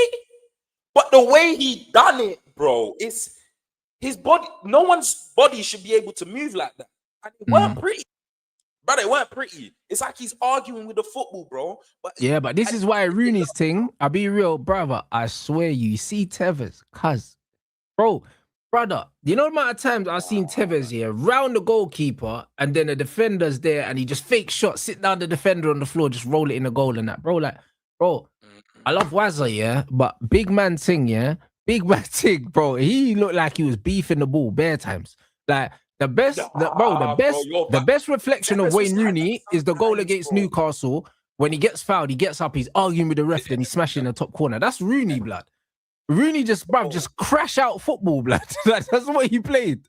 Nah, because crash out football. You know what Rooney had? Nah, do you know what Rooney had? His body, his body posture when he took a free kick or a set piece. I don't give a toss what anyone says. His finesse technique was sexy, bro. Length.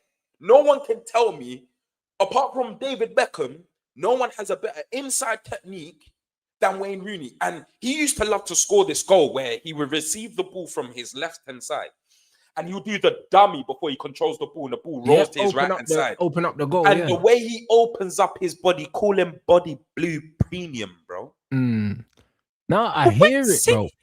I hear it. Wazza was cold. But again, the reason why we rated Wazza like this, yeah, the truth is, yeah, most English players are rubbish. So the bar's low. You know them. The bar's bare low. This is why man are rating Wazza like that. I'll be real. Do you know what I mean? Because I grew up on Batistuta and that. So I'm not really gonna be like, all right, cool. Like Rooney's like the best I've ever seen. No, because man grew up watching fucking real gunmen in Italy, like the Shevchenkos and these man and the Crespos and the Del Pieros and that. So because I grew up watching these man, I grew up watching Romario. So I'm not gonna watch Rooney, yeah, and be like, oh my days, like this is the best thing like man's ever seen. But like, I said he's the best English player. No, I hear that, I do but think he is. I hear that, but then it's what you like, you know them ones. Because for who me, do you think is the best English player? The best English player that I've seen play football is Paul Scholes. Oh, he's up there, isn't he? He's the best player I've seen. And you know the reason why Paul Scholes is the best English player I've ever seen? Because all the foreign man rate Scholes. They rate Rooney as well, but they rate Scholes. Like, Scholes is like, they look at Scholes and like, he can't be English the way he played. Like, Facts. You know them ones. Like, Scholes was so good, man needed to check the passport. Yeah. You know them ones. Like, that's how good he was. You know what I'm saying? Like, with the Wayne Rooney thing, man say, oh, street striker and that. But to be fair, all the man them I knew that played on road had way better close control than Rooney. No, but he was like, he reminded me of my guy, Nelks A1, yeah. This guy's from South Norwood, bro. See, back in the day. Oh, Glenn Hoddle was cold. You know them ones then. This Tony played football like a bully, bro. You know, these men are stepping on the football. You know, not McGrush. They're forcing the scoop turn through your leg. Like, they don't give a toss. Your legs are closed. I'm scooping it right through. Bully. That's how Rooney played. But, like, the things he's done, come on, bro. Why is a man built like a butcher scoring bicycle kicks? Why is he levitating like that? But this he has no right to levitate like that, bro. But again, yeah, for instance, there is, again, the way that he's built, yeah, and the way that he plays, that defies logic. But then, for instance, look at Matt Letizia, bro. Matt Letizia was built like a fucking painter decorator, yeah. He's going out there, yes, just chipping up the ball and volleying it from 40 yards in the top corner, bro. Yeah. You see what I mean? And Matt Letizia, in terms of tech, yeah, is one of the most technical English players I've ever seen in my life, bro. Do you know what I'm saying? Tech level, both feet. Passing, shooting, both feet. Like, man's doing rainbow flicks, sombreros and that, and he's got no pace. Do you know what I'm saying? Did you watch Gaza?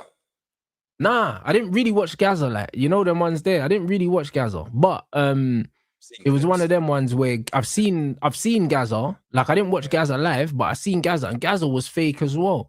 Do you know what I mean? But Joe Cole was like that. Joe Cole at West Ham was like that. Yeah. Do you know what I mean? Joe Cole had way better close control than that than Rooney. He never had the athleticism though. But Joe Cole, Joe Cole was catching the ball on his chest in games and flicking it and doing madness. Joe Cole grew up with a man, bro. The way he kicks he did. Bro, is different. Yeah. Joe Cole was catching the ball on his chest and then doing Robonas, yeah, like boom, like pinging Robonas and that, like diagonals, bruv. Joe Cole was on filth, like. You know that goal that he scored in, I think it was but the England goal you're talking about. Not even the England got that was brazy off the chest volley. Yeah. But I'm talking about where he twang Rio Ferdinand, bro, untwisted his Kane Rose. Kane Rose went loose after that one. Kane Rose went loose. He had to go and visit the hairdresser again. It was the ball roll. I love players who can manipulate the football. Yeah, Joe Cole looked like a street man. He had the soul of the boot roll, blood. Yeah, that's how you know road ballers, blood. And bro, back in them days, them man probably had missing studs. He had no right to do that. He had no right. And to score that sort of goal under that sort of pressure, obviously you know what sort of player he was.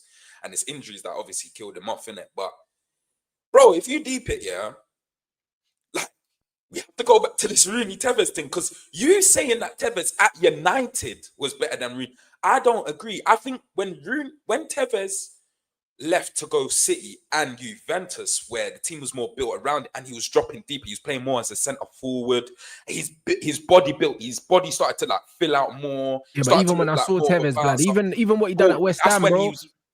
I just think because he had other players at Man United and he never had the PR, man weren't giving him the respect he was due at Man United, bro. But I always saw it, bro. I always saw his value to the team, bro. But they didn't even value him that much. That's why they let him go in the first place, because we had Rooney and Ronaldo. I think he was taken for granted at Man United, but the qualities that he had was there for me to see, bro. Like, and he became my favorite player at the time because I was like, this guy's incredible, bro. Like, he had the work rate, but then he also had the touch, the grace.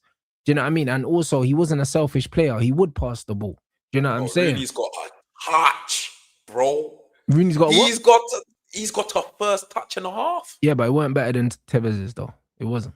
Don't know about that, bro. It wasn't. Hey, brother, I promise you, blood. I've seen Tevez do some madness, blood. Where man are firing the ball to him waist height and he's on the turn and he's just plucking it out the air and that, and whilst holding off a defender and that. Nah, Tevez was, bro. I promise you, I beg you, you need to go back to the tapes, TEKZINHO, bro. Nah, bro, but you know what?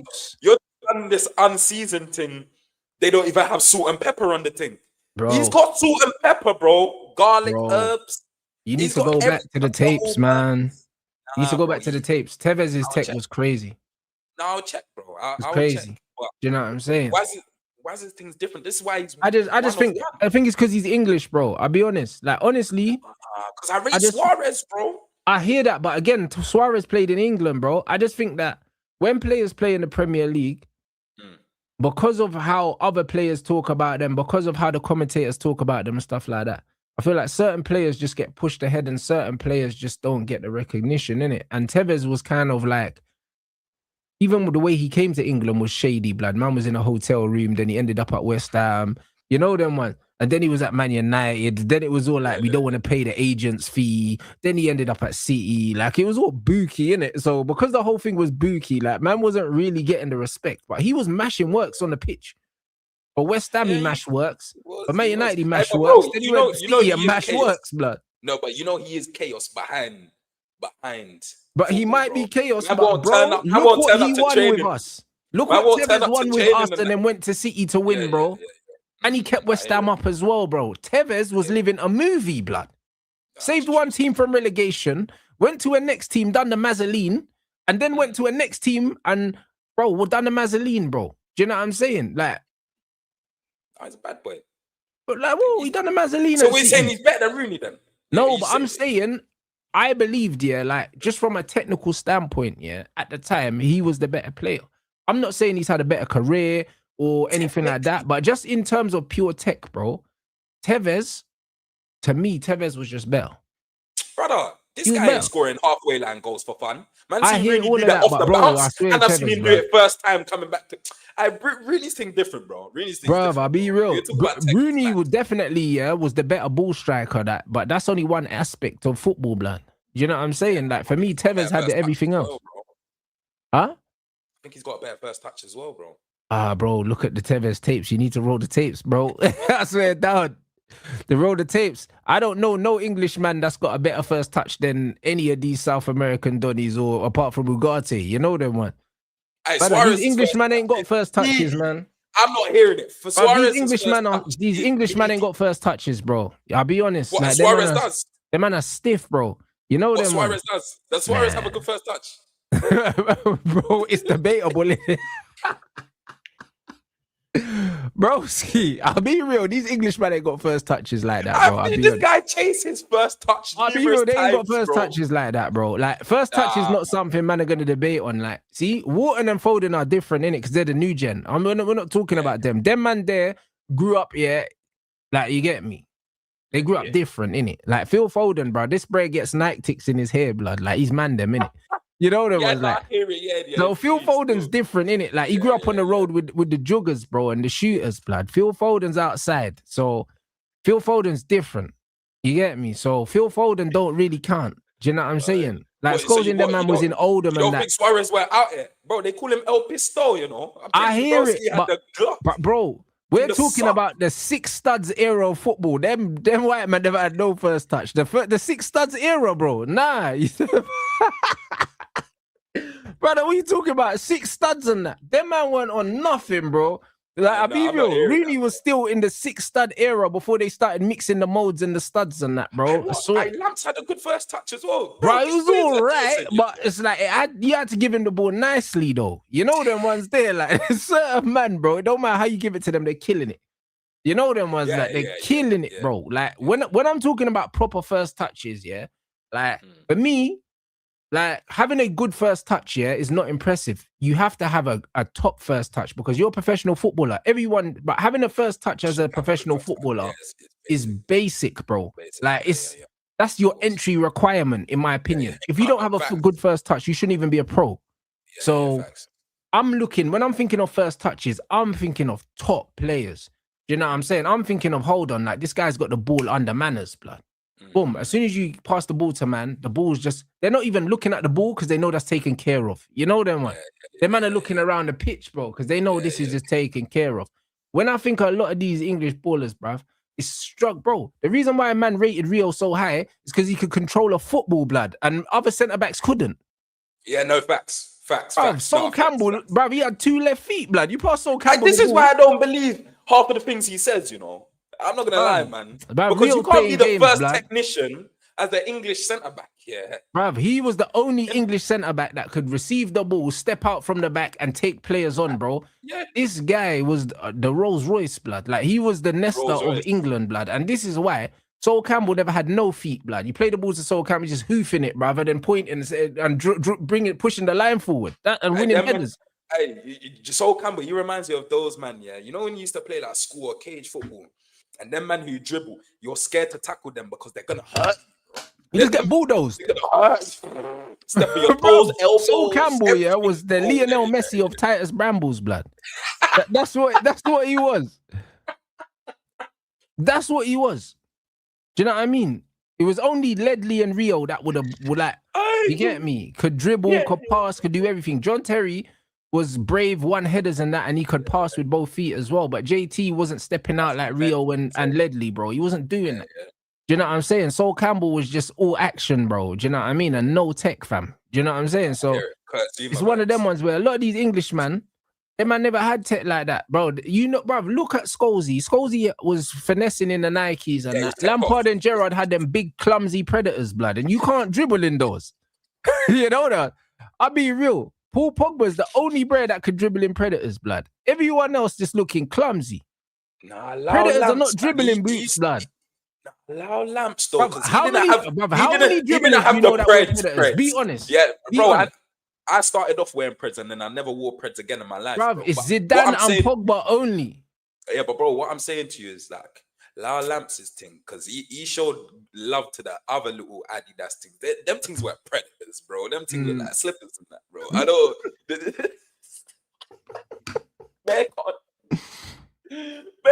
Zidane's a bad man, yeah? Zidane used to fold the tongue of the predators up bare high to keep them out the way. Because he was like, man can't dribble in these big fucking space boots. You know that one? Bro, man said, nah, man have to fold the tongue out of the way, blood. Pull the laces bare tight and that. You know the one? Beckham had the tongues going all underneath the boots and that. You can't dribble in those. You get what I'm saying? Those are not dribbling boots. You can't even feel the ball when you've got them boots on. Them boots are not for finesse, man. You can't feel the ball, bro. You know what I'm saying? So it's one of them ones where when I see Gerrard and that first touch is at his feet, you know them. Yeah, but you keep saying Gerrard and that. You're putting words in my mouth, bro. Gerrard Use the and players that I'm Lampard, using as an clumsy example, predator bro. touch, bro. Bro, Lampard's he didn't have a bad first touch, but I'm not hearing that, man. Bro, it was just meaty, bro. It was meaty. Nah, he could play in the tight space because his thing was more smart, bro. He will play like the bounce pass or whatever. Like man, he was calculated. I'm rating Lampard. I'll be real, yeah. He was just, but bro, for Premier League, yeah, for Premier League, and for English baller, he was calm. I'll be real, but that's it. Because when I think that's what I'm saying, bro. Yeah, but that's not enough because football's the whole world. It's not the Premier League. I hear you. It's the whole world. Do you know what I'm saying? Like, man can't sit there and watch all of these technical ballers, yeah? Do you know what I'm saying? Like, and then just be like, oh yeah, Lampard and that. It's like, nah. Do you know what I'm saying? A man can go Spain and watch an Aymar or a fucking Mendieta and them ballers like that. And the man will be like, oh, Lampard. Bro, that man don't care for Lampard, bro. Imagine watching a world, yeah, where man are telling me that Isco and Lampard play the same position, blood. Who you watching? You know them one there? Like, who you watching, bruv? You know what I'm saying? Like, it's just like, bruv, what? Like, guys you know will what I'm saying? Isco didn't score enough goals. And this is why I say, genuinely, I thank God. Like, I'm not even exaggerating. Allah, thank you that Iniesta, Modric, Busquets, Pirlo, Seedorf, Zinedine Zidane, Ronaldinho, all of these, I thank God, all these graceful footballers did not play today's game of football. Bro. Because they would not be known for what they are. They would not have had the achievements that they would have obviously achieved because they wouldn't even have been seen at big clubs. Big clubs wouldn't have taken these players just because of the numbers, blood. Exactly. Imagine that. Imagine in a world 10 years ago where you'll say someone like, I don't know, Steven Pienaar. Oh, he was teched off. Oh my God. No. But you're saying Steven Pienaar is better than your Iniestas. Yeah, no, we can't do that. You know what I mean? But Pienaar was underrated in England, that's bro. The world we're in now, though, bro. Yeah, because of the numbers. We're rating Iliman and Jai very highly. Exactly. Man, rate Iliman and Jai, bro. He's a bad boy. You're trying to tell me, yo, he's one of the best dribblers in the world. No, he is. In the Premiers? In the Premiers, of course he is. I'm the one who said he's the best dribbler in the Prem. Yeah. But we're talking about Jamal Musiala, Lamine Yamal, Michael Elise. But you got Ryan Cherky and them, man. Ryan Cherky, come on, and he's in the Prem. And he is in the Prem. But this is what I'm saying, innit? It's just like some people will go through a purple patch or they're doing well and they're doing all right.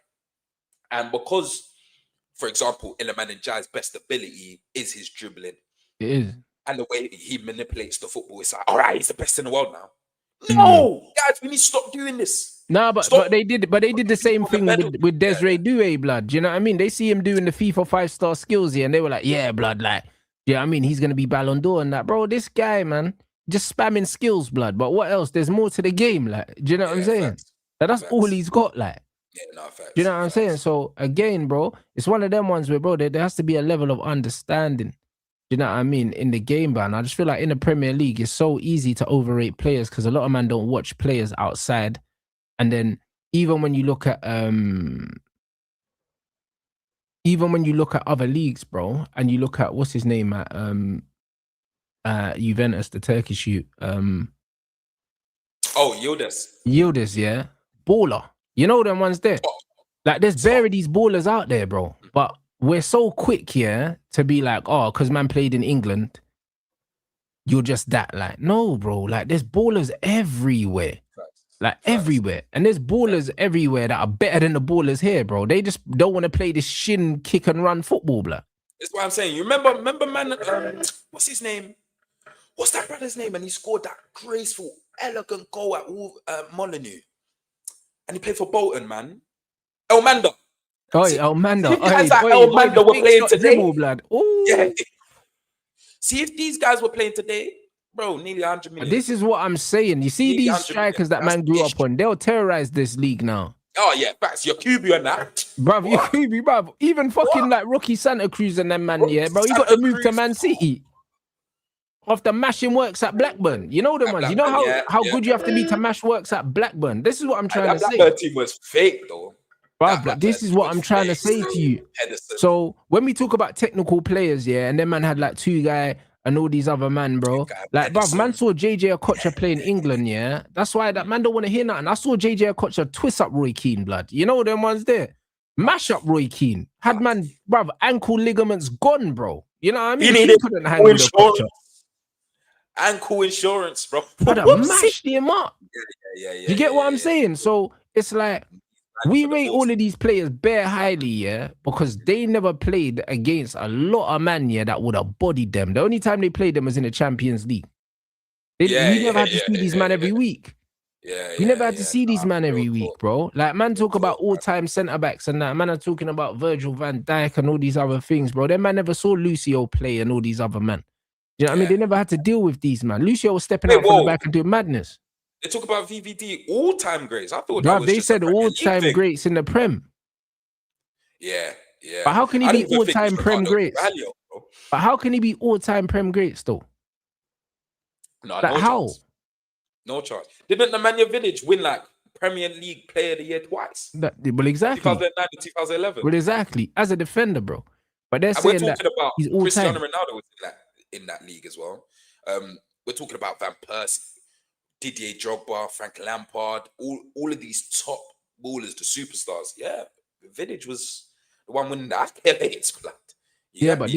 But this is my point, bro. So it's like the recency bias, and also people are not taking into account that the game is easier now because it's more of a system game. So you can be more limited and get away with it now. Back in the day, you had to be a good all-round player just to play in a limited position, bro. You know them ones. When you look at someone like Marcelo, Marcelo could play in any position, bro, but he was a left back. Ryan Giggs was a left winger that could have played CM the whole time. You know them one. Like, literally, them man was saying in 5-a-side, Rondos and that, Ryan Giggs, best player. Him and Paul Scholes can't get the ball off them. Giggs was a winger, bro, with the brain of a midfielder. Schweinsteiger was a winger with the brain of a midfielder, bruv. Schweinsteiger, Philip Lahm. Philip Lahm played DM for fucking Pep Guardiola, left back, right back. Do you know what I mean? Like, these man, you had to be a better footballer in your brain and with your feet to play in that era. Now, you just need to be able to run up and down the line, bro. A man will just stick you at wing back and you don't have to have no football brain. Just do as I tell you. Athlete's game. That's the athlete's game now. So it's easier to be a footballer now with limited ability, bro. The foundations, that you needed to have to make it as a footballer 10, 15 years ago were a lot higher, bro. Like, look at the goals the strikers are scoring now. Andy Cole was chipping goalkeepers. They were on the line, bro. Bro, this is why I said on Mandem Talk, Bruno Fernandes, if there was a young Bruno Fernandes coming through any academy or going to trial at any academy, they're not making it, bro. What scout is looking at a number 10 that is not press resistant, cannot get on the ball, cannot actually create chances? And we're talking about actually create chances from nothing. Do you get what I'm saying? Not forced passes, but calculated chances, bro. Bruno Fernandes, it plays like, what's the term that I always hear? The risk thing. I've never heard in my life, to make it as a footballer, man just need to pump balls in behind the defense. Yeah, you need to be a risk taker, but Bruno invented that. Pump the balls in behind the defense line, no diddy, and everything's sweet. Man's making it. Bro, I wish that's how I could. Right now, I wouldn't be sitting here with you, Rants. If it was that easy to make it, sit on the ball and lob it in an area. Oh my word, I could have been one of the brother. You know what the maddest thing is, back in the day, the most creative players on the pitch were the most technically secure players on the pitch, a la Dennis Bergkamp. Do you know what I'm saying? Like fucking Eric Cantona's. Do you know what I'm saying? And then if you want to go to your Raquelmes and all these other guys and your fucking Ozils and that, your most technically secure players were the ones that we trusted to be the creators. Do you know what I'm saying? And now all of a sudden, yeah, being a creator is being the most fucking useless on the ball, like just hoofing it, bro. Like this, this is what I'm trying to say. Like they've changed the rules for Bruno. They've changed the rules for him, bro. Bro, he gets the green bib in training, yeah. And you see, when you get the green bib in training as the magic man, you're meant to be the one who can get on the ball, dictate the tempo. He's getting on the green bib because he's genuinely passing to both teams, blood. He's genuinely passing to both teams. So in training is easy for him. I always see him on the winning team, winning pose. Europa League final, though, nowhere to be seen. The performances are so bad that I don't remember the perform. Like, what did you do? Did you get my point? Of the performance is so bad, I don't remember you actually playing, bro. Yep. How can you go ghosted? You're this risk taker, yeah? You're this guy that's genuinely out here trying to take all these touches, very dynamic. So you're playing on the left, you're playing on the right, you're playing up front, you're playing centre back, you're playing centre mid. But when it comes to these finals, you're like Mason Mount. You're hiding, bro. You're genuinely hiding. And one thing I hate, yeah, I think you would probably hate this, just playing ball anyways. You know when you play 11 aside and your number 10 or even your DMs are hiding when centre-backs are on the ball or centre-mids are on the ball. They're not creating any It's the worst thing, bro. Yeah. They're not showing. It's the worst thing because they're now limited. You either have to play the ball backwards, play the bounce pass, or you either have to hoof the ball, or you have to try and beat your man. Like, does that make sense? But you limit my options because you're the man next to me, or I'm looking for the number 10 to try and take me out. You're not creating any angles for me. The way you receive the football alone kills us. It's like the way you play ball is different. So my main question is, when has it been acceptable for a number 10 to neglect what a number 10 should actually do in order to sacrifice the squad playing well for your numbers to increase? When did that become acceptable? Bravo, it became acceptable when stats became more important than performance. Yeah. And this is what it is. And that's when the game changed, bro. Do you know what I mean? And my boy Balassi said it. He said it, bro. Like when he was playing in the championship and they got Crystal Palace promoted, him and Wilf, their job was take on your fullback, put the ball in the box. That was their job description. And then you get to the Premier League, and then the game, there's a shift in the game, and now man are talking about GA. Now you got to add goals to your game and do these other things, bro. Old school wingers like Giggs and Beckham, we did not task them with scoring goals. That was for Coley, Yorkie, Sheringham, and Solskjaer, bro. Like their job was to beat the fullback and or just get the ball in the box, bro, for the strikers. And when that shifted, you saw the shift in the game. Yeah. Complete change in the game, bro. And this is the problem with football now. People are too worried about stats and they're not worried about overall performances. And this is why Bruno will always be able to hide behind his numbers, bro. Yeah. Because he's very rarely going to give you a good game. But if he comes off the pitch, with good numbers, he doesn't give a shit, bro. Like, he's not playing for the team. He's playing for himself. Bro, it's mad. That's why when you argue with these Bruno fans, there's no point of arguing. Genuinely, there's no point because they will never see eye to eye. It's like arguing with your ex, bro. It's like you would ask a simple question, Rants, bro. When was the last time you've seen a Bruno Fernandes masterclass? Oh, but what are you talking about, bro? You got 40 goals this season. Nah, bro, I'm just asking. When was the last time you see a... See, this is what I'm saying. How are you hating on the man that saved you from relegation last season? I'm asking a question, bro. When was the... You just can't answer the question. It's as simple as that. You're naming stats that this man keeps hiding behind. And, bro, it's come to a point where I'm just like, okay, guess what's a son of a bitch? Time. Time is a son of a bitch. Hence why old people hate being old and we don't want to grow old. You know what I'm saying? Because time is a son of a bitch. 2 to 3 years, maybe even the end of this year, Bruno will be gone. Yep. The dynamics will change. Yep. And you see when it does, I want people to admit the truth, blood. the dynamics changed because we let this guy go. We let Bruno go. He's holding back bare man, bro. And brother, it's his big up reign. It's his Ricky. reign of. It's his reign of terror, bruv. This Bruno reign of terror, bro. Like it's soon Reign over, of terror, blood. bro. Facts. It's soon Reign of over. terror. Do you know what I'm saying? Reign of terror, bro. It's soon over, and when it's over, we'll come out the other side better off for it. I'm telling you. Like people will realize he was holding this team back, bro. I agree. And then they're not gonna care. And I'm gonna be like, bro, we wasted 7 to 8 years arguing for no reason. For no reason. But Rants, just to finish this one up, anyways, before I cut, yeah, we gotta finish off this Dino and Messi debate. We gotta finish off this. But they're both goats. You know what I mean? They're both goats. But Messi's the goat. They just got different seasoning. You know them ones. It depends on what seasoning you like on your goat, blood. You know what I'm saying? If it's a curry goat thing, blood, you get me. I think Messi's just, bro, look, sometimes I ask myself, why is Messi even on this earth? He doesn't deserve to be down here with us peasants. You understand? Like, God one day decided, yo, man, I want to kick ball. So he said, instead of calling myself the Messiah, call me Messi for short, blood. You get it? I hear it. And he can do absolutely everything on the football. I think Ronaldinho is the king of the complex. Like, there's things that he's done that you could just, you've never seen before. But Messi turns basic into complex. Like, but I could say the same thing about Zidane, though. Zidane is the king, of simplicity.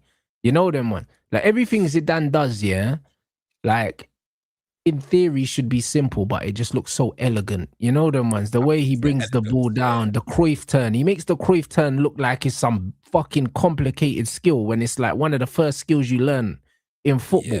Like Zidane makes the Cruyff turn look like it's ballet, bro. Like, and really, it's just a basic turn, bro. Man, he's dribble up to the cone, Cruyff turn, run back, blood. But when Zidane does the Cruyff turn, it looks different. You know them ones. Like outside turn, outside of the foot, just turning. Like it's the most basic turn, but when Zidane just does it and drops the shoulder, it just looks so elegant. You know them. I like banging out, So obviously, like my pops back in the days, he used to love showing me like Zidane tapes. Andy, bro, he loved Andy Cole. That's why when Andy Cole done that repost, I was so gassed in it. Like my dad would be happy from the heavens, bro. And there was one step over that Zidane used to just. It's the one step over and goes with the left. With the left foot all the time, yeah. The way he makes it look so elegant, bro. That's my cheat code, bro. Especially when I'm playing off the left. You see, especially when I'm playing off the left, when fullbacks keep him on his left, keep him on his left. Yeah, right. One step to my left, slap it far bins, bro. That's my trademark.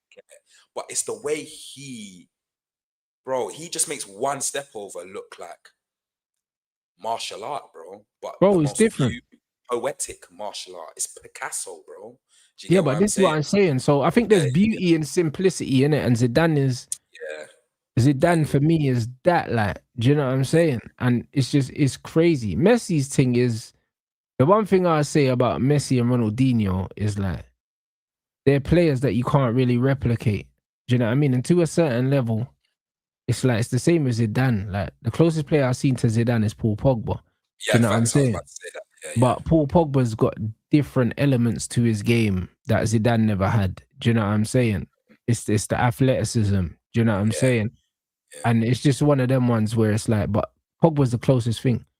Like the closest thing to Ronaldinho you would see is Neymar. But if you watch Neymar's kind of like Robinho and Ronaldinho, like in one, but he don't have the physicality. Like you ran, sir.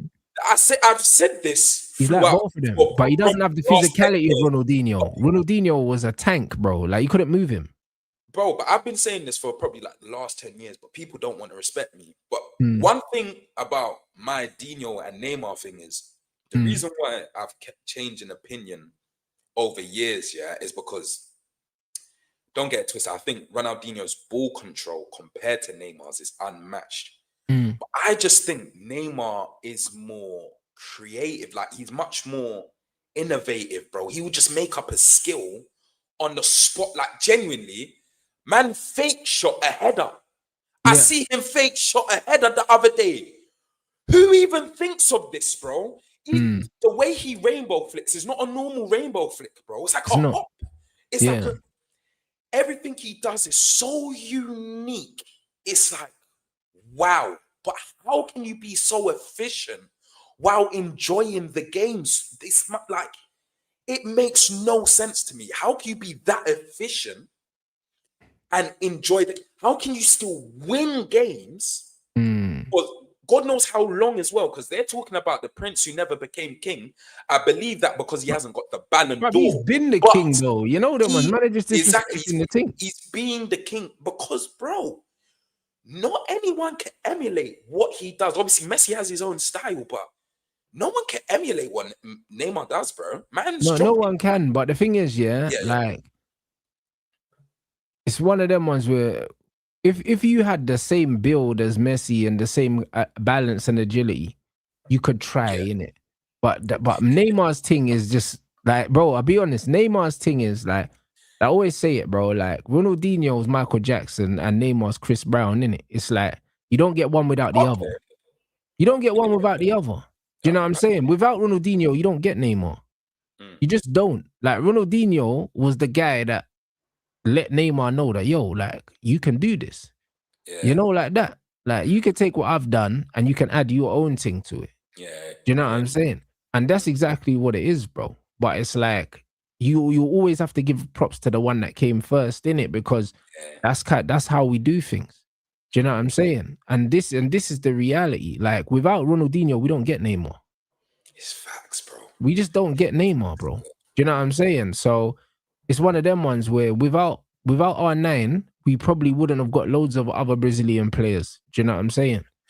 And this is what it is. Yeah, but the one thing I've got to say about Neymar is it's so underrated that it's that ambidextrous chaos, bro. Yeah, but bro, it's not really underrated to man that respect him. I'll be honest, all the man them are underrated. All the man them are underrated. Side, bro. All the man them are underrated. TEKZINHO, blood. Pogba's underrated.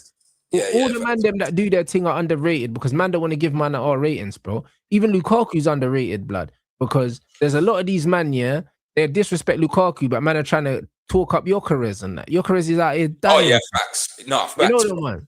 You know what I'm saying? Lukaku never had no first touch, blood. Gyökeres ain't got first, second, or third touch. You know the man. You know what I'm saying? So like, it is what it is, bruv. Like, I swear down. Like, when the man them do things, we have to be 5 times better than everyone else to get the same level of respect, bro. That's the reality. Bro, you're right, you know, because they saw this in the first season when Lukaku was slapping 26 Premier League goals. But when you have Rasmus Højlund, can't even hit a barn door in his first 11 games. Give him time, he's young. Shedding tears and that when he scores his first goal. They said he's getting no service. Come on, bro's shedding tears, scoring goals. That doesn't make sense, bro. It's a celebration. Why are you balling on your wedding speech, bro? Man, I'm balling at my wedding speech. It's meant to be the best day of your life, cuz. If the best day of my life, I'm not crying at my wedding, bro. Maybe at someone's funeral, but not at my wedding, bro. You get it? Pogba. So, remember when Pogba got them 4 assists, blood? And man said, that's his job, innit? That's what Roy Keane said. Oh, yeah, that's his job. When it was Suarez, innit? Suarez said it. Yeah, he said, he's doing his job and that. Yeah? Say no more. But you, man, getting gassed over Bruno, a corner assist and a penalty. You know them ones. This is what he does. Bro, let alone 4 times 39 games, 38 games, we play. It's probably about, we're talking about, over nearly 200 assists. That's what we're talking about, bro. Nearly 200 assists. So, yeah, man, look, the expectation when you're our color, the one thing I'll never forget, though, was when Pogba got the new haircut against City, innit? And they all hated him. He's going to go City because he's got a blue Mohican. Even though he just came from France. Funniest. Bro, that is the funniest. That's a 5-year-old's argument, you know? That's a 5-year-old's argument, he mashed the brace, yeah?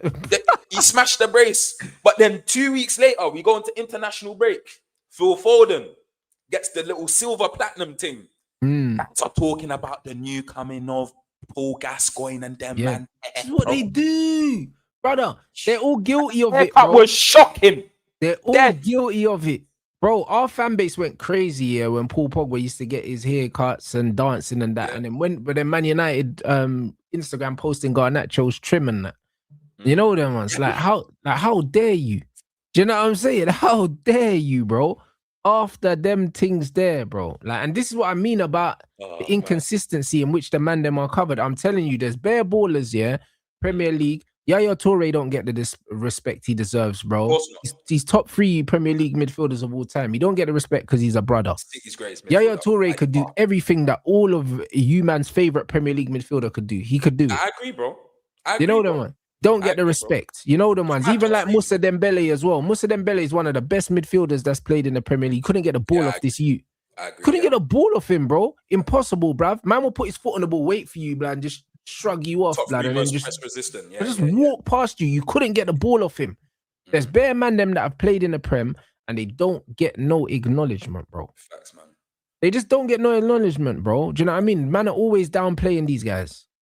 Do you know what I'm saying? And this is the reality. Them man are always going to get downplayed. The reason why Neymar's PR is as bad as it is because man's face don't fit, blood. That's the reality. Oh, facts. Yeah, you know what I'm saying? Because, brother, if Neymar had the skills he had, yeah, and he looked different, blood, if Neymar looked like fucking Oscar or one of them white Brazilians, yeah, and he was doing that, bro, different conversation we're having, you know. Bro, the same ability. Yeah, bro, but this is the thing. If you look like Kaka, bruv, you know what I'm saying? But it's not just even like the color as well. It's even if you kind of act like you got swagger or a bit of culture. Yeah, but if you got swagger and you're a white boy, bro. Nah, but if you got swagger and you're a white boy, it's different. Like Hazard is North African, so it's different, innit? You know them ones. Okay, I hear you. But if you're a white boy with swagger, bro, that I mean, then you could be like James Maddison. You know them ones. Them man there just like, them man like, oh, he's got a little bit of arrogance, but it's kind of nice, innit? When he's got it. You know them ones. Them man say that about Maddison. Maddison's always dripped out, you know, Louis V this, everything like that. Big diamond earrings. No one ain't saying shit. You know what I'm saying?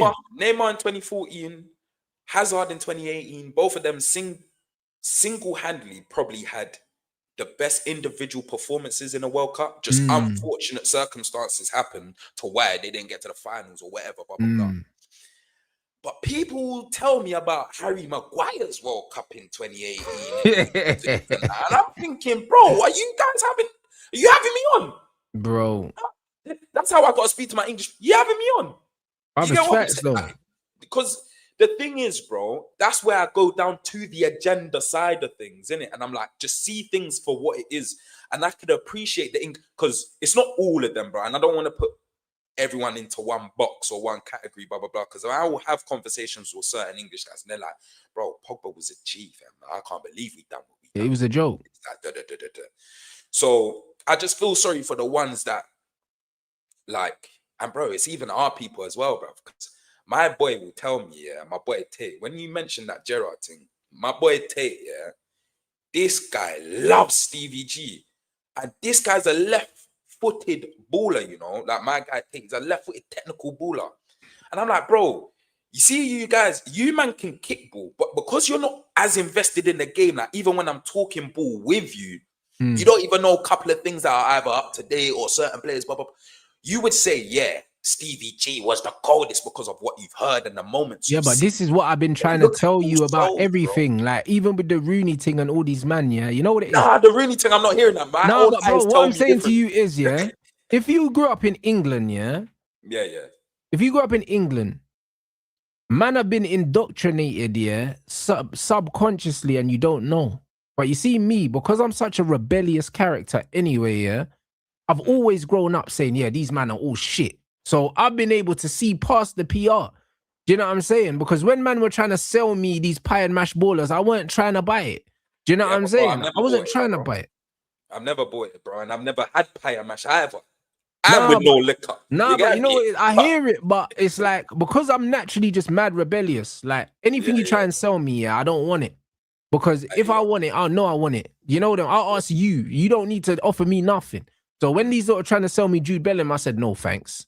When they tried to sell me Bruno, I said, no, thanks. Every time these men are trying to sell me these guys, man are like, oh, Rants, You never rate anyone that everyone else rates. Yeah, exactly. Right, Saka, keep that. No, thank you. You know them way there, bro. Bro, Lau Saka, man. See, this is why I ballers, say, yeah, man can take players for what they are, though. No, but bro, dead. no, but I take him for what he is. Man, know he's dead. Man, know he's originally a left back. He's a left back. You see, if Saka was a left back today, he'd be a cold left back. I don't care what anyone tells me, bro. Cold left back. He is a fullback or a wing back for me, innit? You get it? That's where I first see him come in the game. Where he was cold. But I can take him for what he is. Because you see defenders, yeah? That doesn't work.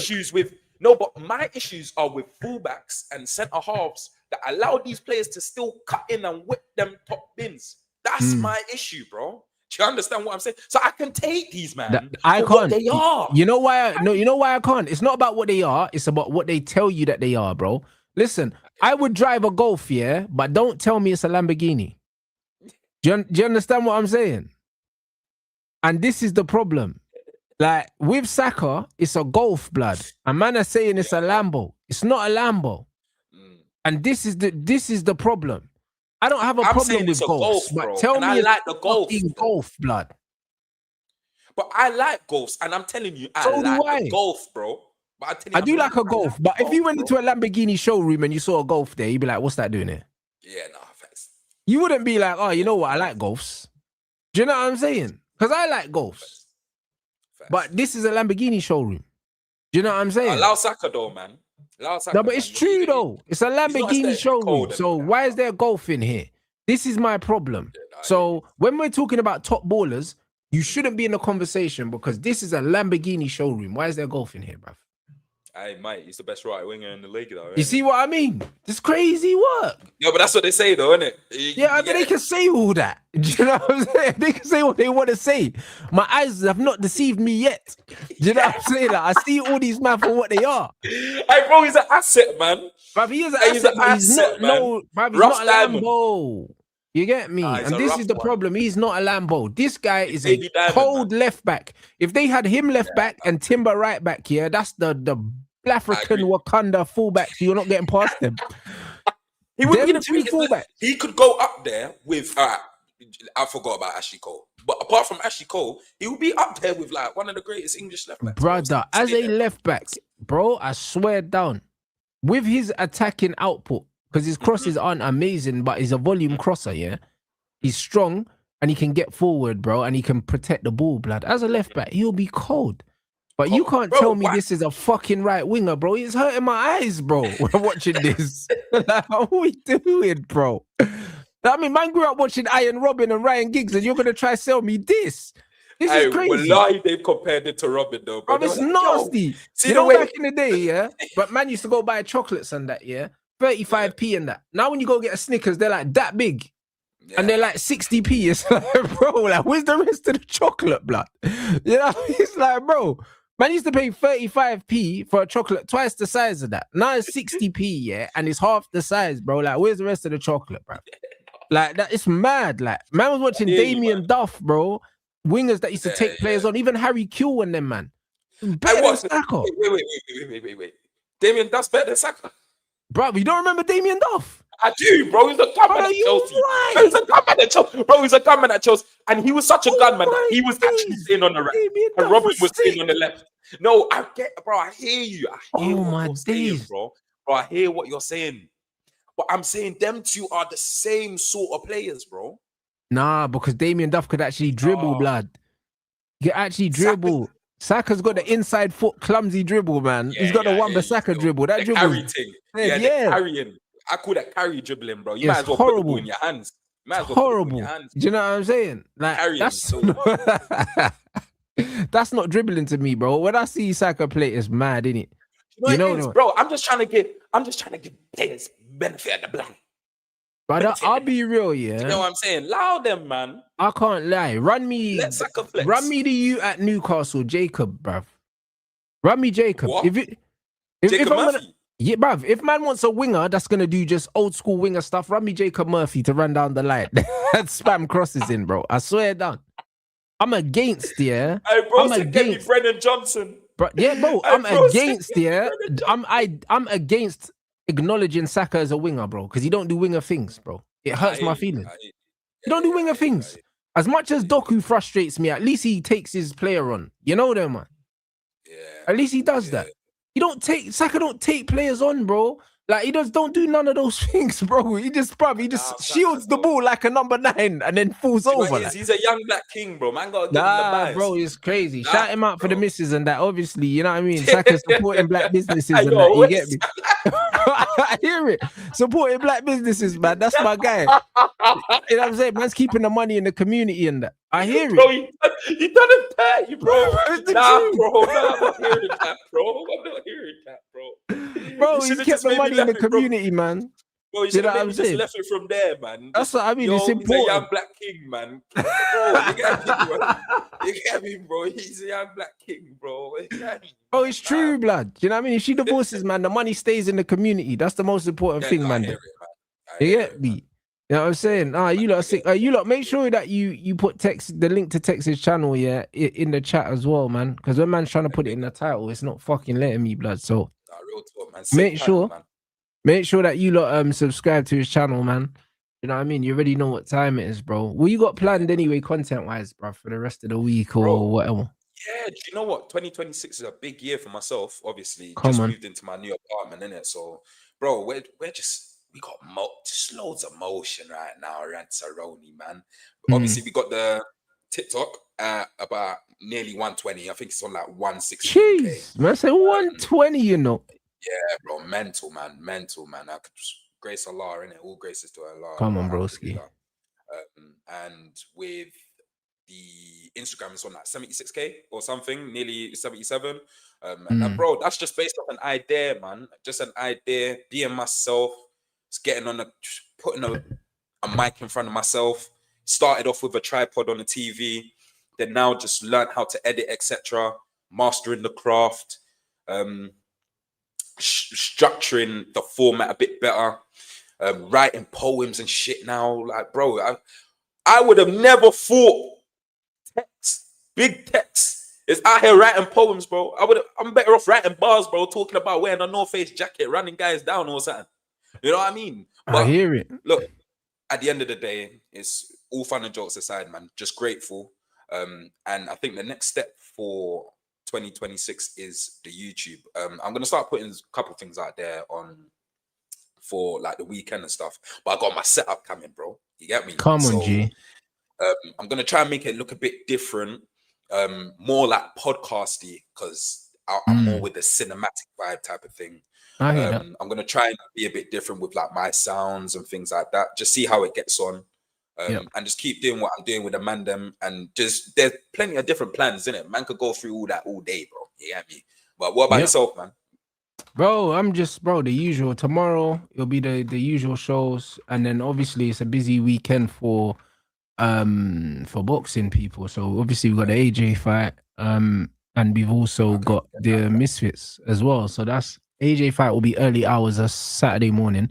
Then the Misfits show will probably be around 6 p.m. I think UK time, and in between that we got flipping Chelsea, Newcastle, I think. We've also got Liverpool, Spurs or something, just bare football as well, bro. Like that's why you lot need to join the Discord, man. Join the Discord, because the way I'm gonna be live all day, yeah, like no notifications are going out, because I'm gonna be rinsing. Like I'm just gonna be live for the whole day, pretty much. Do you know what I'm saying? So yeah, make sure that you're in. Make sure that you're in the Discord, guys, because that always sends out notifications when I'm live. Because over the weekend is going to be super busy, and then obviously because they've changed the Christmas fixture list, there's literally games pretty much every day. Like, do you know what I'm saying? United are the only Boxing Day game, and then they've split it out. You know what I'm saying? So there's games all the time. So throughout the Christmas break, a lot of you lot off work, there's gonna be content every day. So I thank God man's off work, cause that's the first week man's got off in the whole year, bro. I hear it, bro. Yeah, right at the end of the year. Imagine that. But that's what I'm saying. So yeah, I'm gonna be live pretty much every day anyway throughout. Do you know what I mean? On Christmas Day, I'll probably probably schedule my vlog actually for Christmas Day, and I'll do some Rants React so that there's content going out on Christmas Day because people are gonna be in the yard. They're gonna need shit to watch. You know them ones there. Yeah, of course. You know what I'm saying, bro? Do you know what I mean? I'll probably come live. I'll tune in, man. Yeah, that's what I mean. I'll probably come on a live as well. It depends what everyone else is doing, innit? Like, do you know what I mean? Cool. But either way, bruv, every day there's content, bro. There's no days off, people. You know what I mean? Tomorrow. Well, you know, man's always watching. Man. That's what I mean. And tomorrow I'm going to buck Matisse as well to do that interview. You lot been requesting it, bruv. So, man's going to record with Matisse tomorrow morning. Yeah. So you lot are gonna get. Oh, is that on his like new pod? Yeah. Yeah. Cold. That's what I'm saying. So yeah, man's going to link Matisse to do that tomorrow. So you lot will get that soon as well. So yeah, man, there's loads of content coming for you lot over this Christmas period. You know, like that. So yeah, man, big up everyone inside, man. Make sure you subscribe to TEKZINHO's channel. And yeah, bruv, I'll see you guys tomorrow.